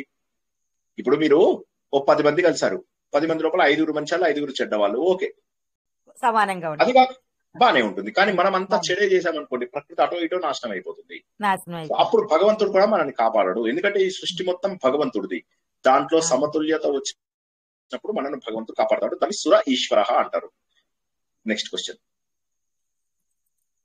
సునంద గారు ఏదో అడుగుతుండే ఇందాక, సునంద రంగ గారు. నాలోని మంచి లక్షణాలకు అండగా ఉండేవాడు, మంచి లక్షణాలు ఉన్న వారిని కాపాడేవాడు, భక్త సులభుడు, సన్మార్గంలో నడిచే వారికి అండగా ఉండేవాడు, ప్రకృతి నియమాలకు అనుకూలంగా. అదే చాలా బాగా చెప్పారు. అన్ని కూడా సూపర్ గా చెప్పారు. ఒక్క మాటలో చెప్పారు. ఇంతసేపు నేను చెప్పిన దాన్ని ఒక 2 మాటల్లో చెప్పేశారు. వండర్ఫుల్. తర్వాత ఔషధం. బాగుందమ్మా, బాగా చెప్పారు. నెక్స్ట్ ఇంకెవరన్నా మాట్లాడతారా? చాలా, నేను వెళ్ళిపోనా, ముందుకెళ్ళనా? గత వారం శ్లోకమే తెలుసుకుంటున్నాం, కొత్తది కాదు. ముందుకెళ్ళనా? అర్థమవుతుందా? వెరీ గుడ్, ముందుకెళ్తున్నా. ఓకే. ఇప్పుడు తర్వాతది ఔషధము. ఔషధము అంటే ఏంటి? మందు. మందు 2 రకాలు. ఒకటేమో శారీరక ఔషధము, మరొకటి మానసిక ఔషధము, మూడవదేమో ఆధ్యాత్మిక ఔషధం. ఈ 3 కూడా భగవంతుడి ద్వారా వస్తాయి అని చెప్పి తెలుసుకున్నాం మనం. మందు, శరీరంలో ఏదన్నా గడబడైతే ఆటోమేటిక్ గా రికవర్ అవుతుంది. పూర్వకాలంలో ఏం చేసేవాళ్ళు? లంకనం పరమ ఔషధం అనేవాళ్ళు. విన్నారా ఎవరైనా? నా వయసు ఉన్న వాళ్ళకి కనీసం తెలిసి ఉండాలి. ఇప్పుడైనా పూర్వకాలంలో కానీ ఇప్పుడైనా కానీ హెల్త్ బాగాలేకపోతే లంకనం చేస్తే మంచిది. Very good. సో కాబట్టి ఏమైతుంది? ఔషధము. కాబట్టి శరీరం బాగుపడుతుంది. రెండవది మనసు. మానసిక కష్టాల నుంచి కూడా భగవంతుడు దూరం చేస్తాడు. ఎప్పుడైతే మీరు ధ్యాన రూపంలో ప్రపంచాన్ని పట్టించుకోకుండా ఉన్నట్లయితే మన మనసు కూడా ప్రశాంతంగా ఉంటుంది. చలో ఇవన్నీ దేవుడే చేస్తున్నాడు, అన్ని దేవుడికి వదిలేయండి, మనసు కూడా ప్రశాంతంగా ఉంటుంది. మూడవది ఆధ్యాత్మిక ప్రగతి. అంటే ఈ సంసార సాగరంలోంచి మనను బయట మణిద్వీపంలో ఒక ప్రాకారంలోంచి ఇంకో ప్రాకారంలోకి ఎలా ఒక సేతువులాగా మనల్ని తీసుకెళ్తాడో భగవంతుడు, ఆ విధంగా ఈ సంసార సాగరంలోంచి మనను బయటికి తీసుకెళ్లేటటువంటి వాడు కూడా, బయటికి తీసుకెళ్లే మందు కూడా ఇస్తాడు. భవసాగర ఔషధం. ఈ భవసాగరంలో మనం పట్టుకుని కొట్టుకుంటున్నాం. భవసాగరము అంటే ఇక్కడ ఉన్నటువంటి సాగరము, అంటే మనం ఉన్నటువంటి సంసారము. భవసాగరము అంటే సంసారము. ఈ సంసారంలో కొట్టుకుంటున్నాం. సార్ మీరు కొట్టుకుంటున్నారు సార్, మేము మస్తు ఎంజాయ్ చేస్తున్నాం. మనవడు వచ్చాడు మొన్ననే, మస్తు ఎంజాయ్ చేసినాం. మనవరాలు వచ్చింది, మస్తు ఎంజాయ్ చేసినాం. ఇక అలాంటి వాళ్ళకి నాకు ఎప్పుడు జవాబు ఉండదు నా దగ్గర. అంటే అలా మాట్లాడే వాళ్ళతో నాకు జవాబు ఉండదు.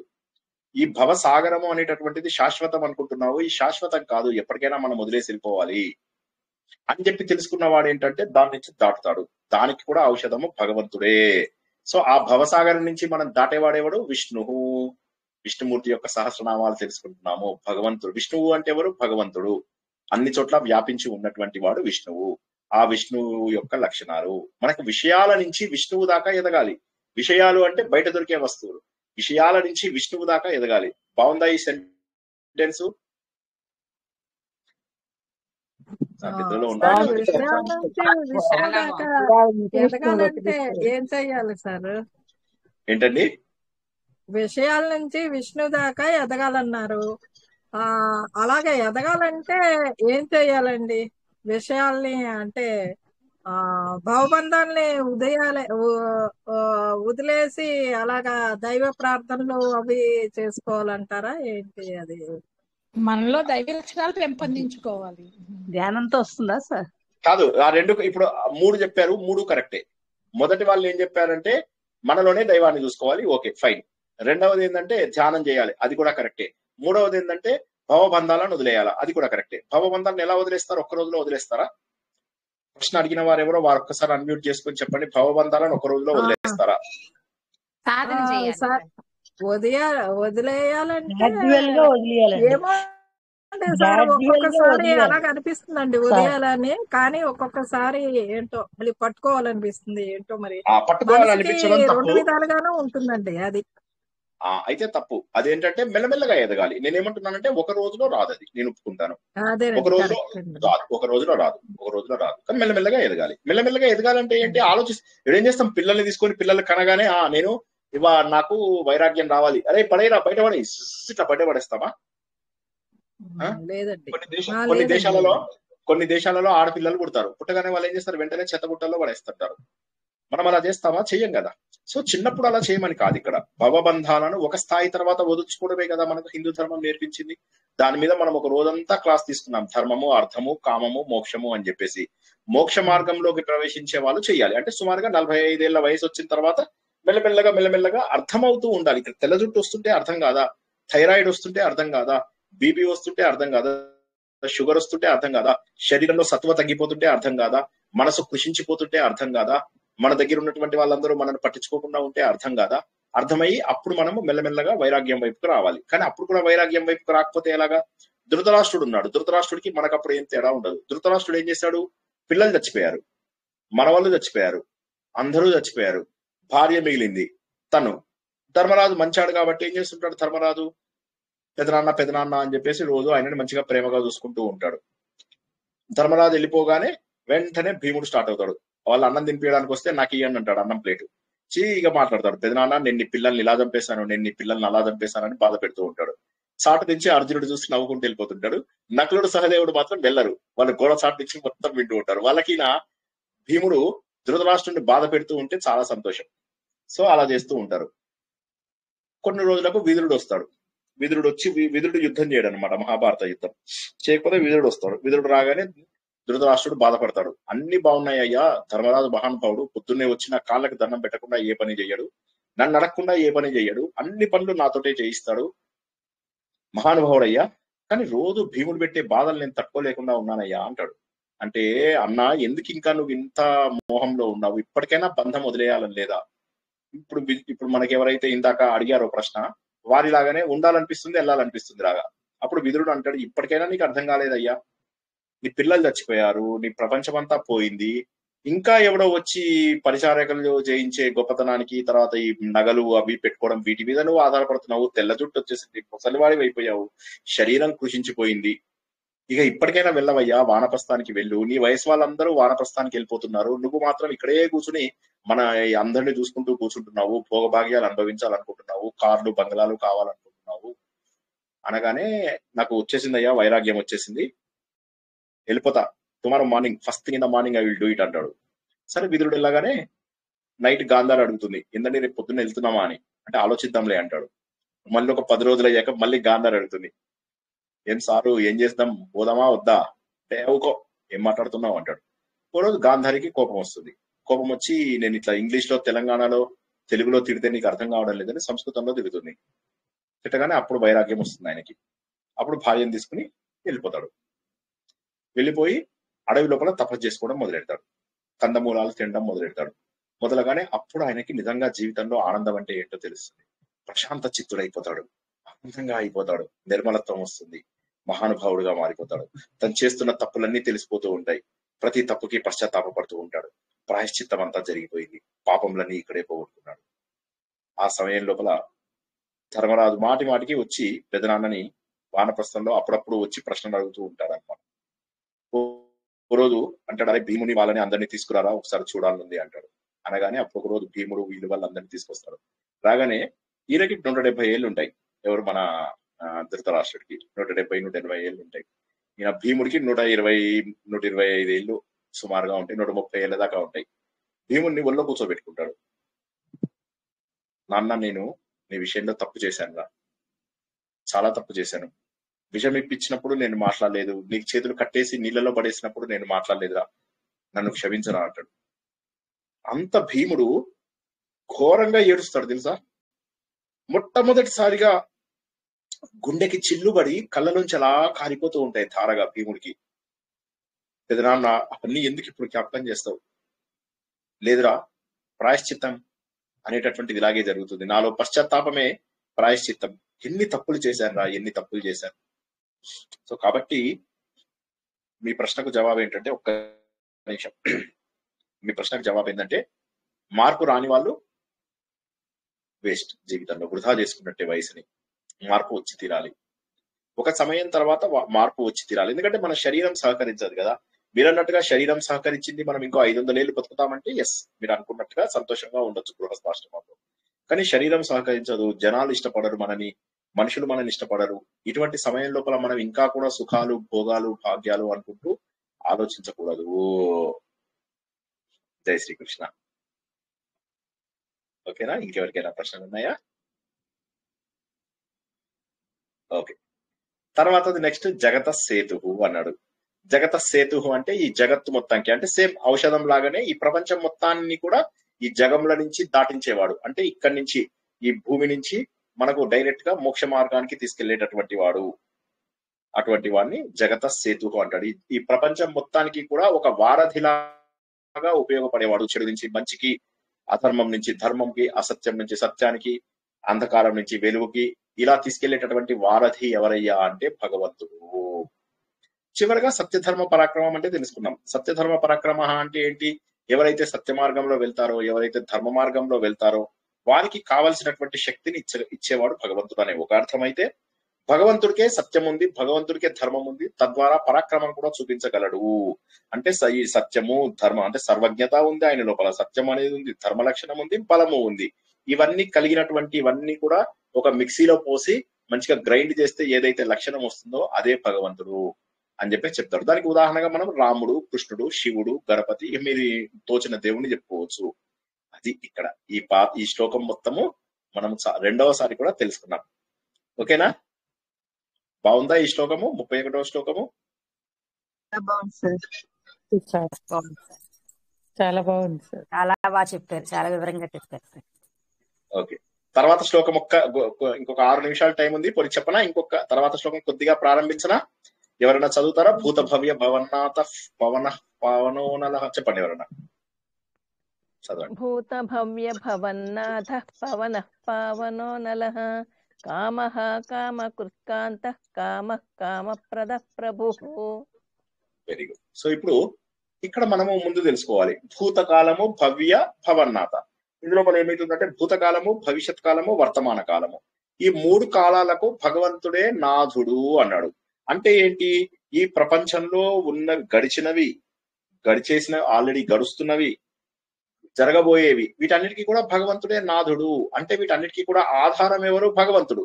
అంటే ఇప్పుడు నేను ఇవాళ ఉంటాను, నేను ఉంటాను. ఫర్ ఎగ్జాంపుల్ నా పిల్లలు ఉంటారు, నా పిల్లలకి నేను ఇవాళ సపోర్ట్ ఇస్తాను, రేపు సపోర్ట్ ఇస్తానో లేదో గ్యారంటీ లేదు. అలాగే నా ఆఫీస్ ఉంది, నాకు ఇవాళ సపోర్ట్ ఇవ్వచ్చు నా ఆఫీసు, రేపు నాకు సపోర్ట్ ఇవ్వకపోవచ్చు.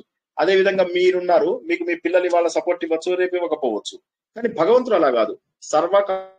సర్వకాల సర్వావస్థల యందు కూడా మీకు సపోర్ట్ ఇచ్చేటటువంటి వాడు భగవంతుడు. అన్ని అవస్థలలో కూడా, అంటే భూత భవిష్యత్ వర్తమాన కాలాల లోపల మనతో పాటు ఉండేటటువంటి వాడు భగవంతుడు. ఎందుకంటే భగవంతుడు అన్ని కాలాలలో ఉంటాడు, అన్ని కాలాలలో ఉంటాడు. కాబట్టి ప్రతి దానికి నాథుడు అంటే ఏంటి అంటే, అందరికి ఏవైతే ఉన్నాయో ఆ భూత గ్రామాలు, అంటే ఆ సేతు సింహాచలము ఇలా అంటుంటాం కదా, అలాగా ప్రతి సముదాయంకి కూడా ఈయననే భగవంతుడు. చెట్లు, చేమలు, మనుషులు, పశువులు, రాళ్ళు, రప్పలు, గతము, పాస్ట్, ప్రజెంట్, ఫ్యూచర్, ఇవన్నీ జరిగేటటువంటి వాటిని ఈయన మార్గంలోనే నడుస్తూ ఉంటాయి, ఈయన చెప్పు చేతల కిందనే నడుస్తూ ఉంటాయి, ఈయన చెప్పినట్టుగానే నడుస్తూ ఉంటాయి తప్ప వేరే మార్గంలో వెళ్ళడానికి అది అవకాశమే లేదు.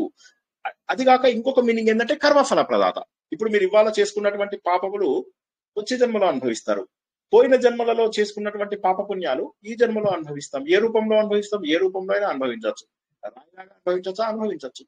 రప్పలాగా ఎస్, చెట్టులాగా ఎస్, మనిషిలాగా ఎస్, దేవతలాగా ఎస్, ఏ రూపంలో అయినా కూడా మన కర్మలను మనకు అందించేవాడు అనేటటువంటిది ఒక అర్థం వస్తుంది.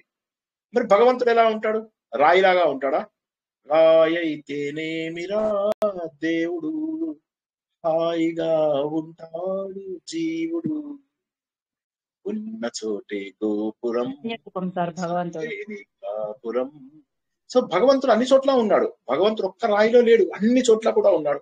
భగవంతుడు ఎలా ఉన్నా కూడా మంచే జరుగుతుంది. రాయి అయితేనేమిరా దేవుడు, హాయిగా ఉంటాడు జీవుడు. హాయిగా ఉంటాడు అంటే, లేదు సార్ నాకు టెన్షన్ వస్తుంది, బాధిస్తుంది, అది తప్పు.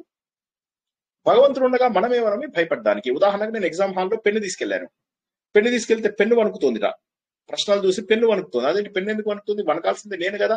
పెన్ను వణుకుతే ఎలాగా? తప్పు కదా. Yes or no? పెన్ను వనకాలా, నేను వనకాలా? ఎవరన్నా జవాబు చెప్పండి. నిద్రపోయిన వాళ్ళు లేవండి ఒకసారి.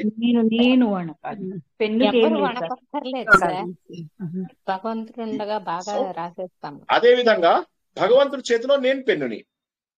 సో ఇప్పుడు నేను వనకాలా? వనకాల్సిన అవసరం వస్తే ఎవరు వనకాలి? భగవంతుడి చేతిలో నేను పెన్నుని, కాబట్టి ఎవరు వనకాలి? ఇది జడం కదా సార్, శరీరం జడం కదా, దీనికి ఏం సంబంధం లేదు సార్. నేను చెప్తున్నాను కాబట్టి వనకాల్సింది యాక్చువల్ గా భగవంతుడు. ఉదాహరణ చెప్తున్నాను నేను.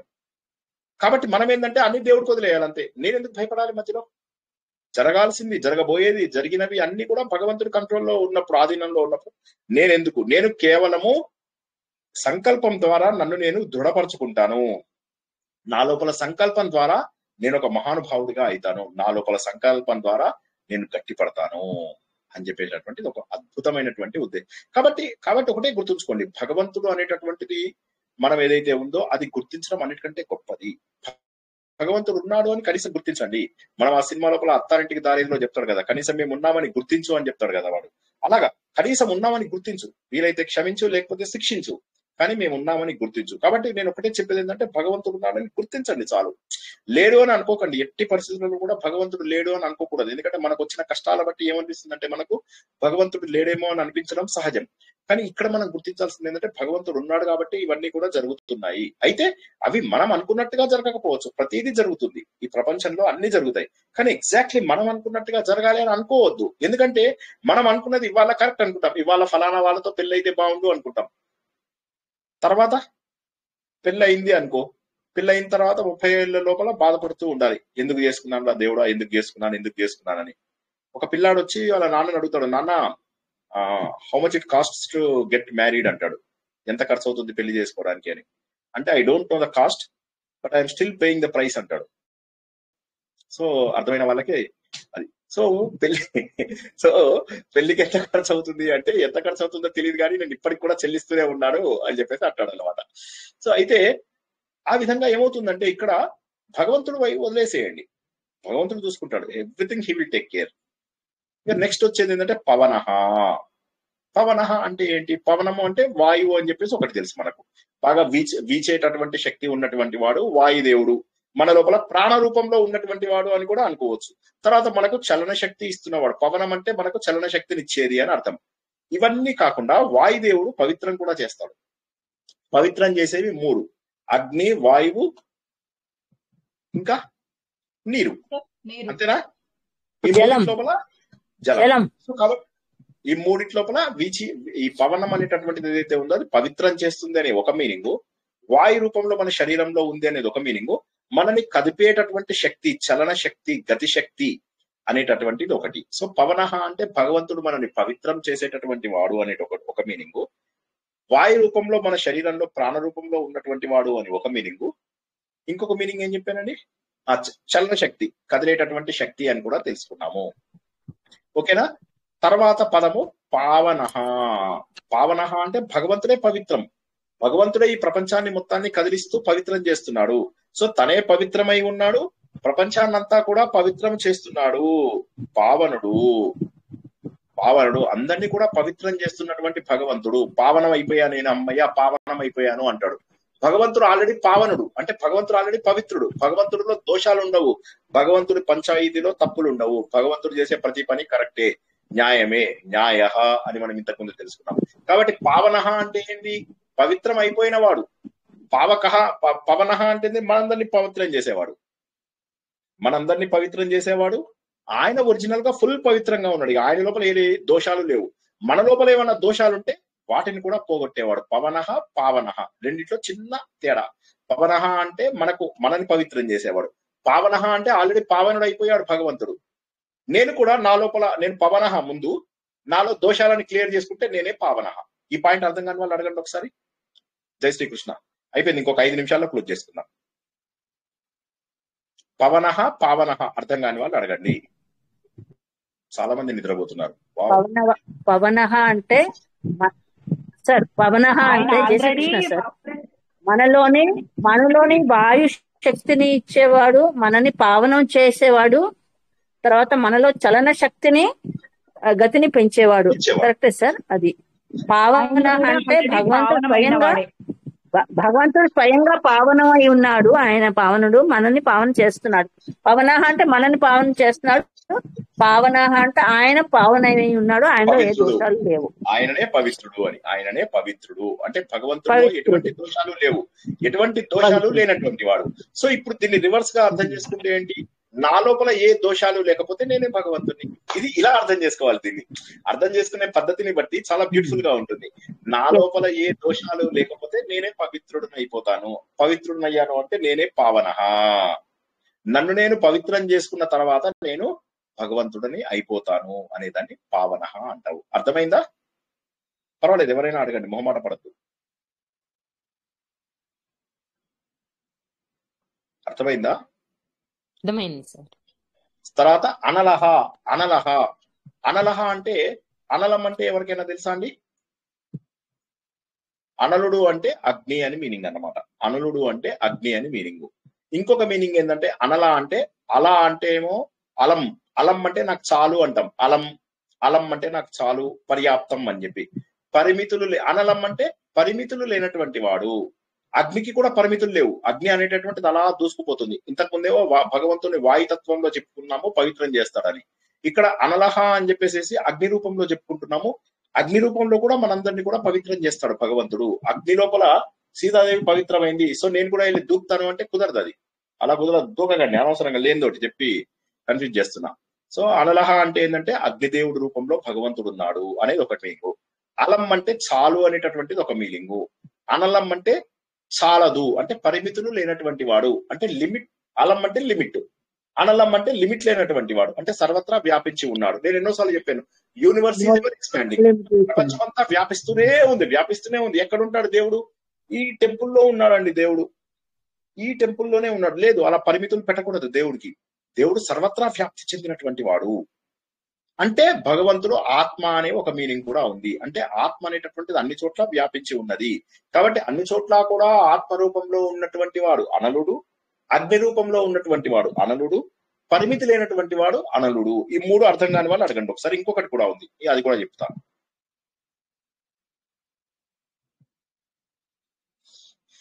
చెప్పండి. అల్లం అంటే ఏంటన్నారు సార్? అలం అంటే చాలు అంటే పర్యాప్తం. అలం అంటే పర్యాప్తం. అనలం ఇస్ ఆపోజిట్ దానికి. అనలం అంటే పరిమితం లేదు, అపర్యాప్తం, లిమిట్లెస్. అది లిమిట్ లేకుండా ఉండడం మొదటిది. రెండవది ఏంటి? సో అంటే ఆయన అంతటా వ్యాపించి ఉన్నవాడు, ఇక్కడ అంతటా వ్యాపించి ఉన్నవాడు. మరి అనన్యం అంటే అది వేరే వస్తుంది అండి. అనన్యం అంటే అది కాకుండా అని చెప్పి. అనన్యం అంటే అన్యము కాకుండా అంటే అనన్యము, తెలుగు మాట అది. అనన్యము అంటే అన్యులు అంటే ఎవరు, వేరే వాళ్ళు. అనన్యము అంటే మన సొంత వాళ్ళు అని.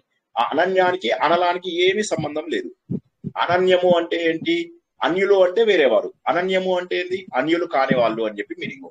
అంటే ఎవరూ లేకుండా అనన్య భక్తితో పూజించాలి అంటే ఏంటి, ఇంకా నాకు ఎవరూ లేరు, నేనే దేవుడి కోసం పూజిస్తున్నాను, నాకు వేరే అన్యులను పూజించను, నేను కేవలం దేవుణ్ణే పూజిస్తాను, ఇంకా ఎవ్వరు వద్దు నాకు, నాకు పిల్లలు వద్దు, ఫ్యామిలీ వద్దు, వైఫ్ వద్దు, హస్బెండ్ వద్దు, ఎవరిని నేను చెయ్యను, కేవలం అనన్య భక్తి భగవంతుడు. అక్కడ అనన్యం వస్తుంది. ఇది అనన్యము అరణ్యము కాదు, ఇది అనలము. అనలము అనిలాత్మజుడు అంటారండి. అనిల అంటే అది వేరు, అది వాయువు. అనిల ఆత్మజుడు అంటే వాయుదేవుడి యొక్క కుమారుడు ఆంజనేయ స్వామి. అగ్నితత్వంతో ఉన్నారు స్వామి. ఒక్క నిమిషం విజయ్ గారు చెప్పండి, మీ ప్రశ్న ఏంటి? అంటే అగ్నితత్వంతో ఉన్నారనండి అనలుడు. అనలహ అంటే ఇక్కడ అగ్నితత్వము అని అర్థము. అంతకుముందు వాయుతత్వం గురించి తెలుసుకున్నామా? పవనహ అన్నప్పుడు వాయుతత్వం తెలుసుకున్నామా? అనిలో ధరణీధర అన్నప్పుడు అనిలో వచ్చింది.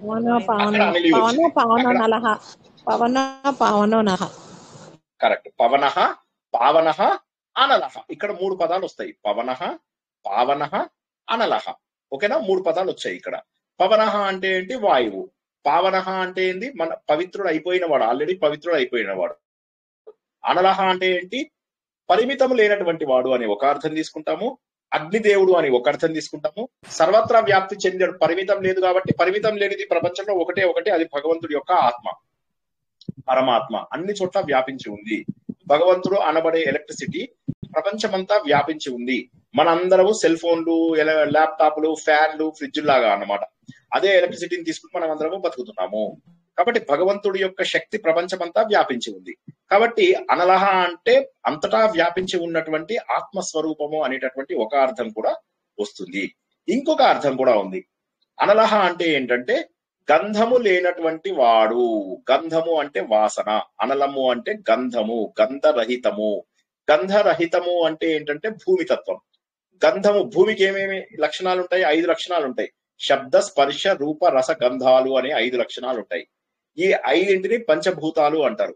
భగవంతుడు పంచభూతాలతో తయారవ్వలేదు. నువ్వు నేను పంచభూతాలతో తయారయ్యాము, కానీ భగవంతుడు పంచభూతాలతో తయారవ్వలేదు. దానిని కూడా అనలహ అంటారు. 4 అర్థాలు చెప్పాను అనలహకి. ఎవరైనా చెప్పగలరా? ముందు లాస్ట్ చెప్పండి, ఈజీ. అనలహ అంటే ముందేమో గంధము లేదు, వాసన లేనివాడు. వాసన అంటే ఏంటి? ఇక్కడ 5 ఉన్నట్టు, శబ్ద, స్పర్శ, రూప, రస, గంధాలు. ఎందుకంటే గంధం అంటే భూమి అనేసరికి భూమికి గంధంతో పాటు మిగతా 4 కూడా ఉంటాయి. శబ్దము, స్పర్శము, రూపము, రసము, గంధము. ఈ 5 లేనివాడు అంటే అర్థం ఏంటి? భగవంతుడు పంచభూతాల శరీరము తీసుకొని వాడు. మనమేమో భగవంతుడిని మనలాగా శరీరం ఉన్న వ్యక్తి అనుకుంటాం, కానీ భగవంతుడు మనలాగా శరీరము తీసుకున్నటువంటి వాడు కాదు. మనము మాత్రము పంచభూతాలతోటి తయారయ్యాము. మనము అనలు నిర్వికారుడు నిరాకారుడు ఏమో కదండి. నిర్వికారుడు నిరాకారుడు అవుతారేమో అప్పుడు. అవును. సో ఇప్పుడు ఇది అనలహ అనే దానికి ఒక అర్థం. రెండవ అర్థం ఏంటి? అనలహ అంటే పరిమితము లేనటువంటి వాడు అనే ఒక అర్థము. మూడవ అర్థం ఏంటి? పరిమితం లేనిది ఏది? ఆత్మ మాత్రమే. నో బౌండరీస్ అనొచ్చా సార్? నో బౌండరీస్ అనొచ్చా sir? Jayakrishna sir, no boundaries అన అర్థం సార్ అనొచ్చా? అంటే నో బౌండరీస్ అనొచ్చా? మీరే ఆలోచించండి. భగవంతుడు సర్వత్రా వ్యాపించి ఉన్నాడు అంటే బౌండరీ లేదు అని అనలేం కదా.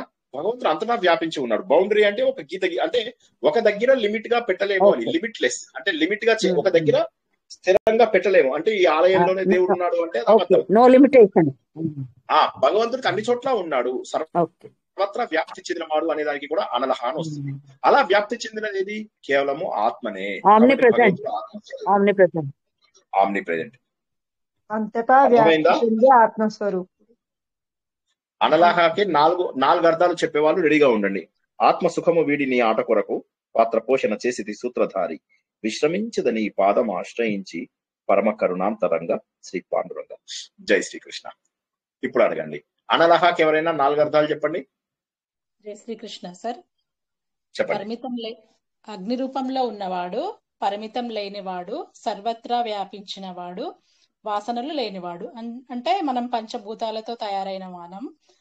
భగవంతుడికి అవేమి ఉండవు, పంచభూతాలతో తయారైన ఉండవు. Wonderful, wonderful. God bless you. ఇంకెవరైనా ప్రయత్నం చేస్తారా? అగ్ని రూపంలో పవిత్రం చేసేవాడు, పరిమితులు లేనివాడు, సర్వత్రా వ్యాపించేవాడు, అంతటా వ్యాప్తి చెందే ఆత్మస్వరూపుడు, గంధస్వరూపుడు కాదు. గంధస్వరూపుడు కాదు అంటే పంచభూతాలతో తయారైన వాడు కాదు. మనమందరము పంచభూతాలతో తయారైన వాళ్ళం, కానీ భగవంతుడు మాత్రము పంచభూతాలతో తయారైనటువంటి వాడు కాదు. ఓకేనా? క్లియర్ గా ఉందా? ఇంకెవరైనా ప్రయత్నం చేస్తారా? లాస్ట్ ఒక్కళ్ళకి అవకాశం ఇస్తా. అగ్ని రూపంలో ఉన్నవాడు సార్, పరిమితి లేనివాడు సార్, లిమిటేషన్స్ లేనివాడు, సర్వత్రా వ్యాప్తి చెందినవాడు. థర్డ్ది సర్వత్రా వ్యాపించి ఉన్న ఆత్మ రూపంలో ఉన్నవారు. పంచభూతాలు శబ్ద స్పర్శ రూప రసగంధాలేమీ లేనివాడు. పంచభూతాలలాగా శరీరం లేనివాడు. వావ్ వావ్ వావ్, ఇవాళ అందరూ బాగా చెప్పారు. సో ఇవాళ అందరికి గిఫ్ట్ ఏంటంటే, మీ అందరికి ఒక గిఫ్ట్ ఉంది. ఆ గిఫ్ట్ ఏంటంటే, ఇప్పటిదాకా కూడా యమధర్మరాజు ఏం చేశాడంటే, మీ అందరూ శ్రీనివాస్ స్టూడెంట్స్ వస్తున్నారు అనగానే ఆయన చిత్రగుప్తుడితో చెప్తాడు, చిత్రగుప్త అక్కడ ఆయిల్ రెడీగా ఉందా అంటే రెడీగా ఉంది అంటాడు. ఎంత టెంపరేచర్ ఉంది అంటే 2000 degrees అంటే వస్తున్నది శ్రీనివాస్ స్టూడెంట్స్, వాళ్ళకి 4000 degrees పెంచు అంటాడు అని మంచిగా బజ్జీలు వేయించేవాడు. సో ఈ రోజు ఆయన 1000 degrees కి తగ్గించాడు టెంపరేచర్. హ్యాపీనా అందరూ? మంచి గిఫ్ట్ వచ్చిందా అందరికి? 1800 degrees ఉన్న నూనెని 1000 degrees కి తగ్గించాడు. ఇప్పుడు సంతోషమేనా అందరికి? బాగా చెప్పారు. జీరో చేయాలి సార్, అది 0 degrees చేయాలి సార్, 0 degrees చేయాలి సార్. చేద్దాం. భగవంతుడే చేస్తారు సార్, చేస్తాడు. ఇప్పుడు మీరు ఇంకొక 2-3 శ్లోకాలు అయిపోయేసరికి 0 degrees అయింది. మంచిగా అసలు యమధర్మరాజు దగ్గరికి వెళ్ళని స్థితికి వెళ్ళిపోతారు. ఓకేనా? సో అసలు అలా అన్నమాట. చాలా బాగా చెప్పారు, వండర్ఫుల్. అందరూ కూడా ఇవాళ కొంత అర్థమైందని ఆశిస్తున్నాను. ఇంకేమైనా ప్రశ్నలు ఉంటే మొహమాట పడదు. ఇంత చిన్న పదం అర్థం కాకపోయినా అడగండి. ఎందుకంటే నేను మళ్ళా చెప్తున్నా, విష్ణు సహస్రనామం, లలిత సహస్రనామం 12వ అధ్యాయం 15వ అధ్యాయం భగవద్గీతలో ఇవి నేను ఎప్పుడు చదవమని చెప్తూ ఉంటాను మీ అందరికి. అందులో అత్యద్భుతమైనటువంటి చాలా సులువైనటువంటిది మనం నేర్చుకుంటున్నాం విష్ణు సహస్రనామం. జై శ్రీకృష్ణ. అసలు విష్ణు సహస్రనామం చదవట్లేదు సార్, మీరు చెప్పిన ఒక శ్లోకమే చేసుకుంటున్నాం సార్, చదవట్లేదు అసలు. ఈ ఒక్క శ్లోకము చదవండి. ఎప్పుడు కూడా ఏ శ్లోకం మనము నేర్చుకుంటామో అదే శ్లోకాన్ని చదవండి. అడగండి సుధామోహన్ గారు. సార్ భూత భవ్య భవన్నాథ ఒక్కసారి చెప్పండి సార్. భూత అంటే ఏంటి? భూతకాలం, పాస్ట్ టెన్స్. అవునా? భవ్య అంటే ఏంటి? Future tense. భవన్నాథ అంటే ఏంటి? ఇప్పుడు. భవత్ అంటే ఇప్పుడు. భవత్ అంటే ఇప్పుడు, ప్రజెంట్ టెన్స్. సో ఈ మూడిటికి కూడా నాథుడు. నాథుడు అంటే ఏంటి? పాస్ట్, ప్రజెంట్, ఫ్యూచర్ అన్ని జరిపించేటటువంటి వాడు. భూత భవ్య భవన్నాథ. ఇది మనం ఫస్ట్ శ్లోకంలో తెలుసుకున్నాం. ఎవరన్నా చెప్తారా? విశ్వం విష్ణుర్ వషట్కారో తర్వాత చెప్పండి.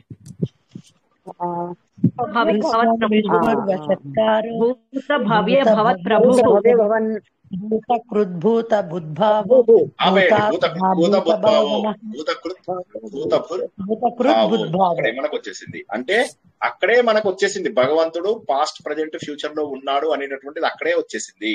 అదే మళ్ళీ ఒకసారి తెలుసుకున్నాము. భూత భవ్య భవన్నాథ. అందుకే ఏంటంటే ఒకసారి నేర్చుకున్నవి ఎప్పటికీ జ్ఞాపకం ఉంచుకుంటే చాలా బాగుంటుంది. మనం ఏం చేద్దామంటే November 2nd week లోపల, అంటే అప్పటికి 350 అయిపోతాయి. ఓకే, సుమారుగా 1/3 విష్ణు సహస్రనామం అయిపోతుంది. కాబట్టి మనం ఏం చేద్దామంటే ఇప్పుడు సుమారుగా 290 దాకా చెప్పుకొని ఉంటాము. 350 340 అలా అవగానే మనం ఏం చేద్దామంటే 1/3 విష్ణు సహస్రనామం అయిపోతుంది. కాబట్టి 1వ నామం నుంచి 350 నామాల వరకు మొత్తం రివిజన్ చేసుకుందాం. 1-2 రోజుల్లో రివిజన్ చేసుకుందాం. కంటిన్యూస్ గా అదే చెప్పుకుందాం. 2 గంటలు 2.5 గంటల లోపల పూర్తి చేసుకుందాం. ఓకే, ఇన్స్టెడ్ ఆఫ్ 9 o'clock మనము 7:30కి అలా స్టార్ట్ చేద్దాం. 7:30 నుంచి 10 వరకు చెప్పుకుంటే మొత్తం అన్ని పేర్లు కంప్లీట్ అవుతాయి. ఒక 2 వారాలు అంటే 330 పేర్లు అయిపోయిన తర్వాత ఒక 2.5 hours లో మొత్తం పేరు తెలుసుకుందాం. ఆ రోజు ఏం చేస్తారంటే అందరూ పెన్ను పేపర్లో తీసుకురండి. కొద్దిగా బ్రెయిన్ బాగా ఉంచుకోండి. ఇంట్లో వాళ్ళతో గొడవ పడకండి. ఇంట్లో వాళ్ళందరినీ ఎస్పెషల్లీ భర్తని మంచిగా ప్రేమగా చూసుకోండి. సో వారికి కావాల్సిన భోజనాలు అవి ఇవి రైట్ టైం కి పెట్టేసి వాళ్ళని సంతుష్టిగా ఉంటే అప్పుడు మీరు ప్రశాంతంగా కూర్చోగలుగుతారు. జై శ్రీకృష్ణ. ప్రశ్నలు ఉంటే అడగండి. ఇంకేం ప్రశ్న అడగండి. నారాయణుడు అంటే నారాయణ అవతారం అంటే ఏమి? అది నరలలో వచ్చినందుక అని అంటారు. నారములు అంటే నీరు అని, ఆయనము అంటే నివాసము అని. నీళ్లలో నివాసం ఉండేవాడిని నారాయణుడు అంటారు. ఇంకొక అర్థం ఏంటంటే నారా అంటే ఆత్మ అని అర్థం అన్నమాట. అంటే ఆత్మస్వరూపంగా ఉండేవాడు అని చెప్పి కూడా ఒక మీనింగ్. ఇంకో అర్థం విన్నాను సార్, నరులలో వచ్చినందుకు నరరూపం ఎత్తినాడు కదా, అది దానికి వేరు, కూడా అది నరహ. మీనింగ్ వచ్చింది. నరహ నారాయణ రెండు వేరు వేరు. అయితే నరహలో ఉన్నటువంటిది ఆత్మనే, నారాయణలో ఉన్నటువంటిది కూడా ఆత్మనే. నారము అంటే నీరు అని అర్థం అన్నమాట. నీటి లోపల ఆయము అంటే నీటి లోపల ఉన్నటువంటి వాడు, అంటే ఇల్లు ఉన్నటువంటి వాడు, నీళ్ళల్లో ఇల్లున్నవాడు ఎవరు? భగవంతుడు. భగవంతుడు నీళ్ళల్లోంచి ఉద్భవించాడు కాబట్టి నారాయణ. జై శ్రీకృష్ణ. ఇంకా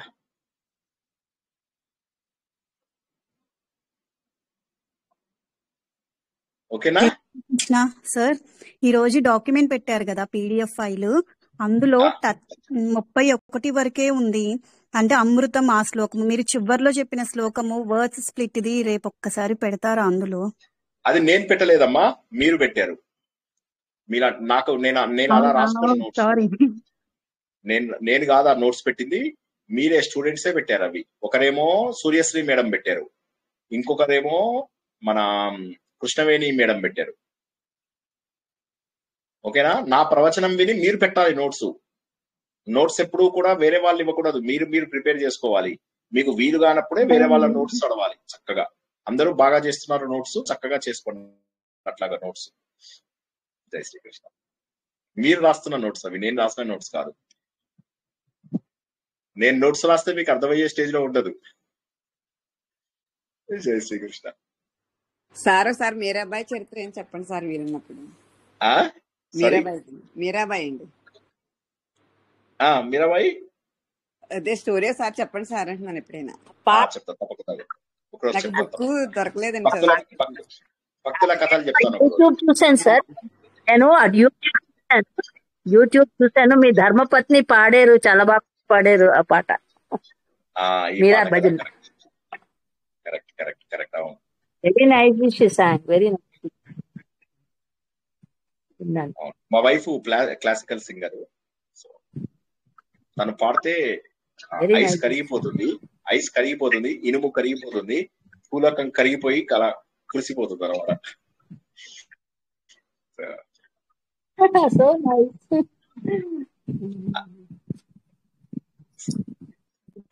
అందుకే సార్ మీరు పాట పాడినప్పుడల్లా గ్రూప్ లో మా ఇనుము అంటే ఆ చెడ్డ మనసులన్నీ కరిగిపోతున్నాయి.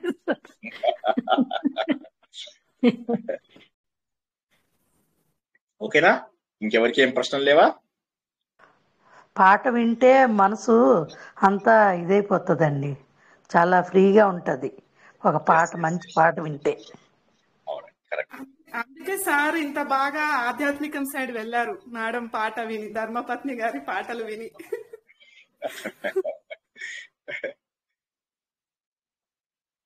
నేను పాడేవాడిని, నేను గద్దర్ పాటలు పాడేవాడిని. जालिम कौन रो उसका जुल्म कारे, ये गाँव हमारा ये गली हमारी, నేల మనదిరో ఈ ఊరు మనదిరో. విన్నారా ఈ పాట ఎవరైనా? మా ఫేవరెట్ పాట. నాది గద్దర్ పాట అన్నమాట. ఇది నాకు అప్పుడు చాలా ఇష్టం అన్నమాట. మొత్తం నేను ఎర్ర డ్రెస్సులు వేసుకొని అప్పుడు పాడుతుండేవాడిని అనమాట ఈ పాట.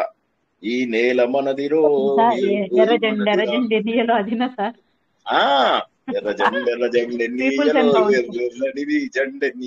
అని ఫోక్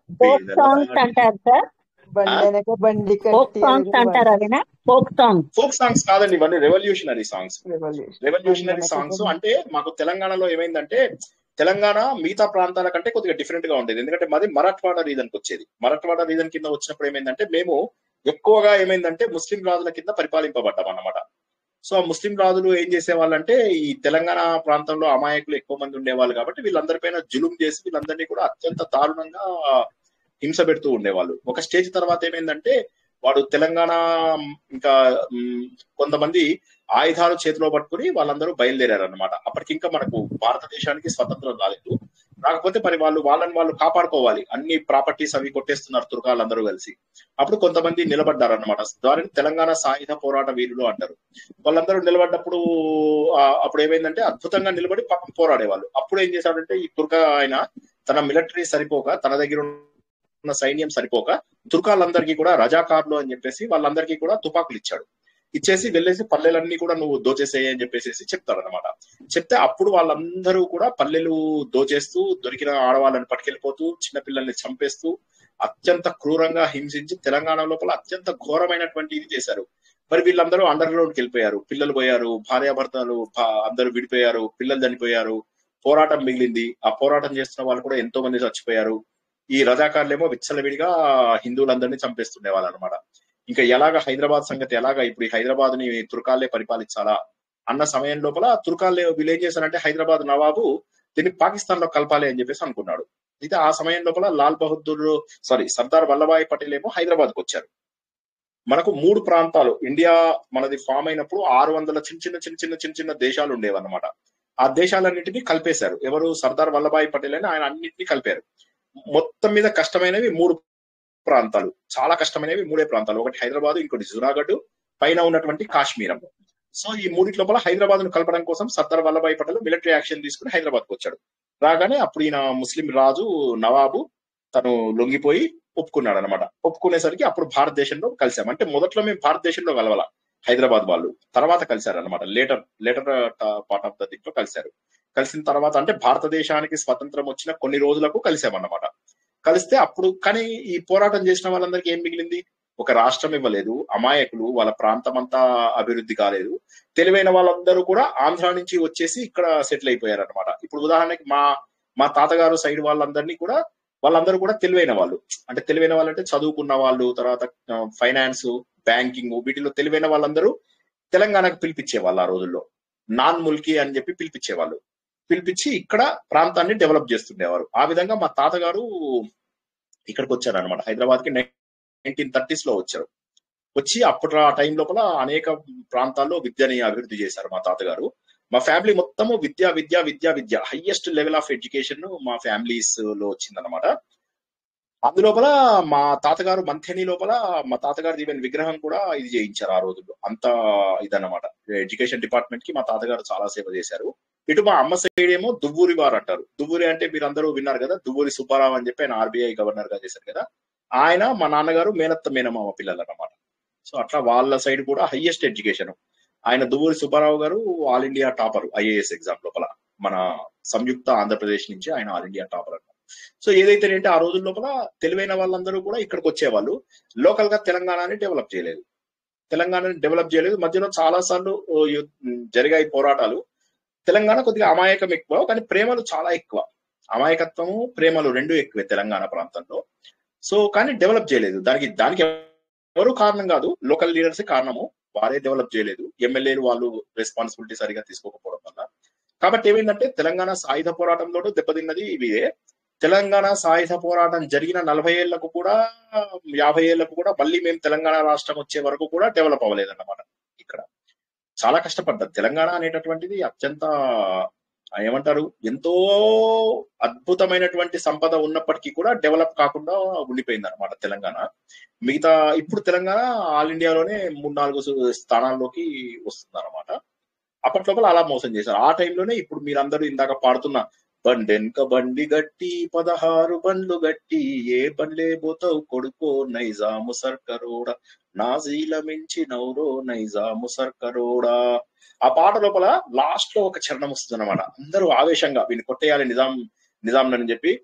అంటే అంతకు ముందంటే ఫస్ట్ చరణం నుంచే అంటారు, చుట్టుముట్టు సూర్యపేట నటు నడమ నల్లగొండ నువ్వుండే హైదరాబాదు దాని పక్క గోల్కొండ కిల్లా కింద నీ గోరి గడతాను కొడుకో నైజాము సర్కరోడా. నేను చంపేసి నీ గోరి కడతానరా, మమ్మల్ని ఇంత కష్టపెట్టావు అని ఎంత బాధగా ఉంటుందంటే ఆ పాట.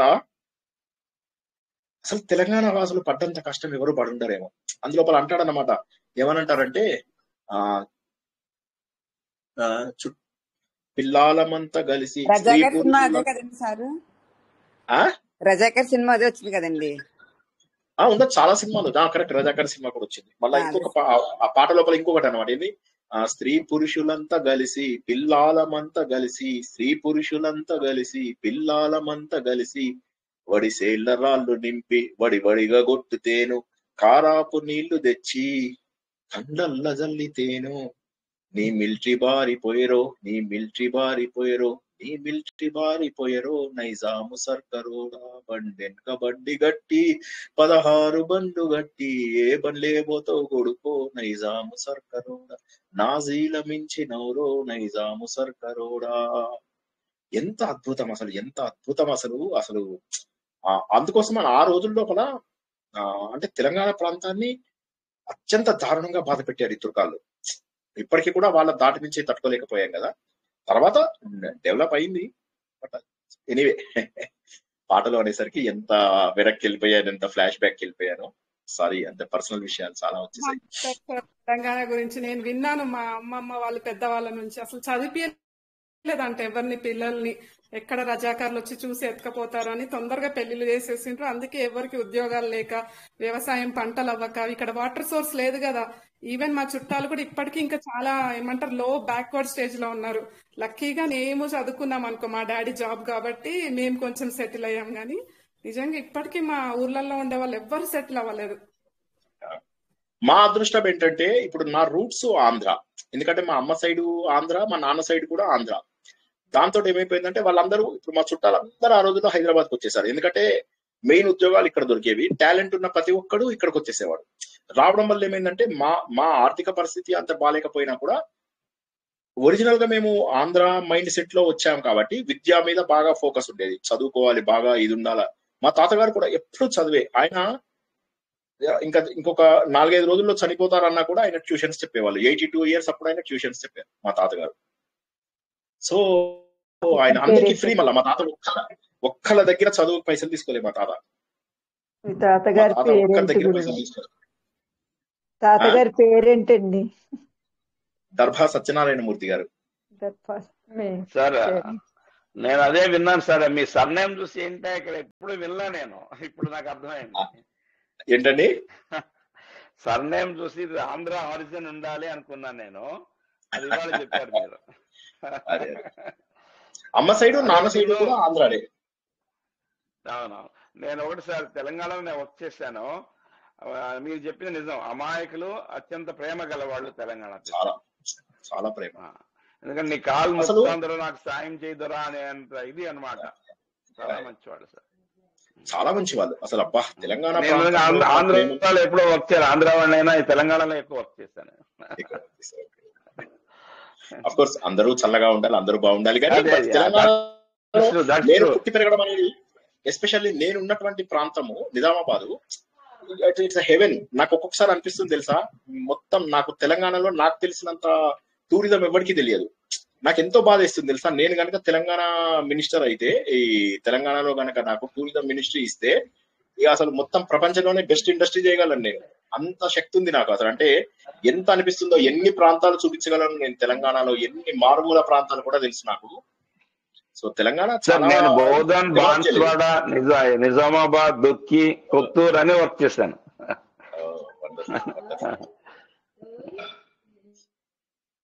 జై శ్రీకృష్ణ. వండర్ఫుల్. బోల్డ్ అని కబుర్లు చెప్పుకున్నాం. అందరూ కూడా చక్కగా రేపు మనకు 2 ప్రవచనాలు ఉన్నాయి, గుర్తుంచుకోవాలి. మధ్యాహ్నం ఏమో అన్ని ప్రాకారాలు పూర్తయిపోతాయి. ఇక మిగిలింది ఏంటంటే చింతామణి గృహంలోకి వెళ్ళాలి. ఓకే, అది అప్పటితోటి అయిపోతుంది. అంటే ఈ వారం కాక వచ్చే వారంతో మణిద్వీపవర్ణన పూర్తయిపోతుంది. రేపు చివరి ప్రాకారాలన్నీ కూడా పూర్తి చేసేసుకుంటాము. సో దీంతో మనకు కంప్లీట్ అయిపోతుంది మణిద్వీపం. రేపు మధ్యాహ్నం 3 గంటలకి. రేపు రాత్రి 9 గంటలకు మీ అందరికీ ఒక పెద్ద సీక్రెట్ చెప్తానన్నాను మహాభారతంలోది. అది రేపు రాత్రి వస్తుంది. ఘోషయాత్రలో మనకు ఒక అద్భుతమైన సీక్రెట్ తెలుస్తుంది. కొంతమందికి నేను ఆల్రెడీ వివిధ ప్రవచనాల రూపంలో చెప్పాను, కానీ ఐ డోంట్ నో వెదర్ ఎవరికైనా జ్ఞాపకం ఉందా లేదా నాకు తెలియదు. ఆ అత్యంత గొప్ప సీక్రెట్, టాప్ క్లాస్ కథ రేపు రాత్రి మహాభారతంలో కూడా తెలుసుకుంటాం. సో రేపు 2 కూడా ఈ ముఖ్యమైనటువంటి ప్రవచనాలే. 3 గంటలకు ఒకటి, 9 గంటలకు ఒకటి. 3 గంటలకు మణిద్వీప వర్ణనలో అన్ని ప్రాకారాలు పూర్తయిపోతాయి.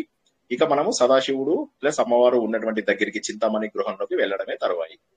రేపు రాత్రి ఘోషయాత్రలో ఏం జరిగింది, ఎటువంటి అవమానాలు జరిగాయి, ఎటువంటి నాటకాలు జరిగాయి, ఎటువంటి వీరోచితమైనటువంటి పోరాటాలు జరిగాయి, అసలు రహస్యం ఏంటి, మెయిన్ ఒక రహస్యం ఉంది. ఆ రహస్యం ఏంటి, భీష్ముడు అంటే ఎవరు, ద్రోణుడు అంటే ఎవరు, కర్ణుడు అంటే ఎవరు, వీళ్ళందరిలో ఏమేమి ఉన్నాయి, ఏమేమి ఆవహించాయి, ఇవన్నీ కూడా వేదవ్యాసుడు చెప్పినటువంటి మాటలలో తెలుసుకుందాం. అందరూ కూడా ఆలోచన ద్వారా భగవంతుడికి దగ్గర అవ్వాలని అత్యద్భుతమైనటువంటి విష్ణు సహస్ర నామములను ఈ రోజు గత వారం తెలుసుకున్నవి ప్లస్ ఇంకొక 3-4 నామములు తెలుసుకున్నామని, వీటన్నిటిని వారం మొత్తము చదవచ్చు. మిగతా పూజలు అవి మీ ఇష్టం, చేస్తే చెయ్యండి లేకపోతే లేదు. ఈ నామములను మాత్రము ధ్యాన పద్ధతిలో వీలైనన్ని సార్లు చేస్తూ అర్థాన్ని చక్కగా రెండోసారి కూడా తెలుసుకున్నాం కాబట్టి దాన్ని మనసులో ముద్రించుకోండి. అలా సంతోషంగా ఉంటారని ఆశిస్తూ ఈ రోజు ప్రవచనాన్ని ముగిస్తున్నాము. పునర్దర్శనం రేపు మధ్యాహ్నం 3 గంటలకు. శుభం భూయాత్. శుభరాత్రి. జై శ్రీకృష్ణ. మాకు జై శ్రీకృష్ణ సార్. జై శ్రీకృష్ణ. మణిద్వీపం అన్నీను మాకు పెట్టరండి. నేను ఉద్యోగం హడావుడిలో ఉంటాను, వినటానికి వీలు పడట్లేదు. మణిద్వీపం ఏం కావాలమ్మా మీకు? లింక్ కావాలా? ఫస్ట్ నుంచి అన్ని కావాలండి, మొదటి కావాలా? నుంచి. ఒక్క సెకండ్ ఇప్పుడు నాకు రిమైండర్ పెడతారా? నేను మీకు ప్లే లిస్ట్ పంపిస్తాను. నాకు పర్సనల్ గా రిమైండర్ పెట్టండి, నేను వెంటనే మీకు ప్లే లిస్ట్ పంపిస్తాను 1 minute లో. ఓకేనమ్మా? లేకపోతే మర్చిపోతాను. ఇప్పుడే పెట్టండి, ఇప్పుడే పంపిస్తాను. ఓకేనా? ఒక్క నిమిషం అండి, మీ నెంబర్ చూసుకొని పెడతాను. నంబర్ చూడక్కర్లేదు, నాకు నంబర్ చూడక్కర్లేదు. టెలిగ్రామ్ లో నా పేరు మీద క్లిక్ చేసి మెసేజ్ పెట్టేయండి చాలు. సార్ లింక్ అని చెప్పి పంపండి, అంతే. ఒకటే మాట, సార్ లింక్ పంపించండి అని. సరేనా? సరేనండి. జై శ్రీకృష్ణ అందరికి. జై శ్రీకృష్ణ.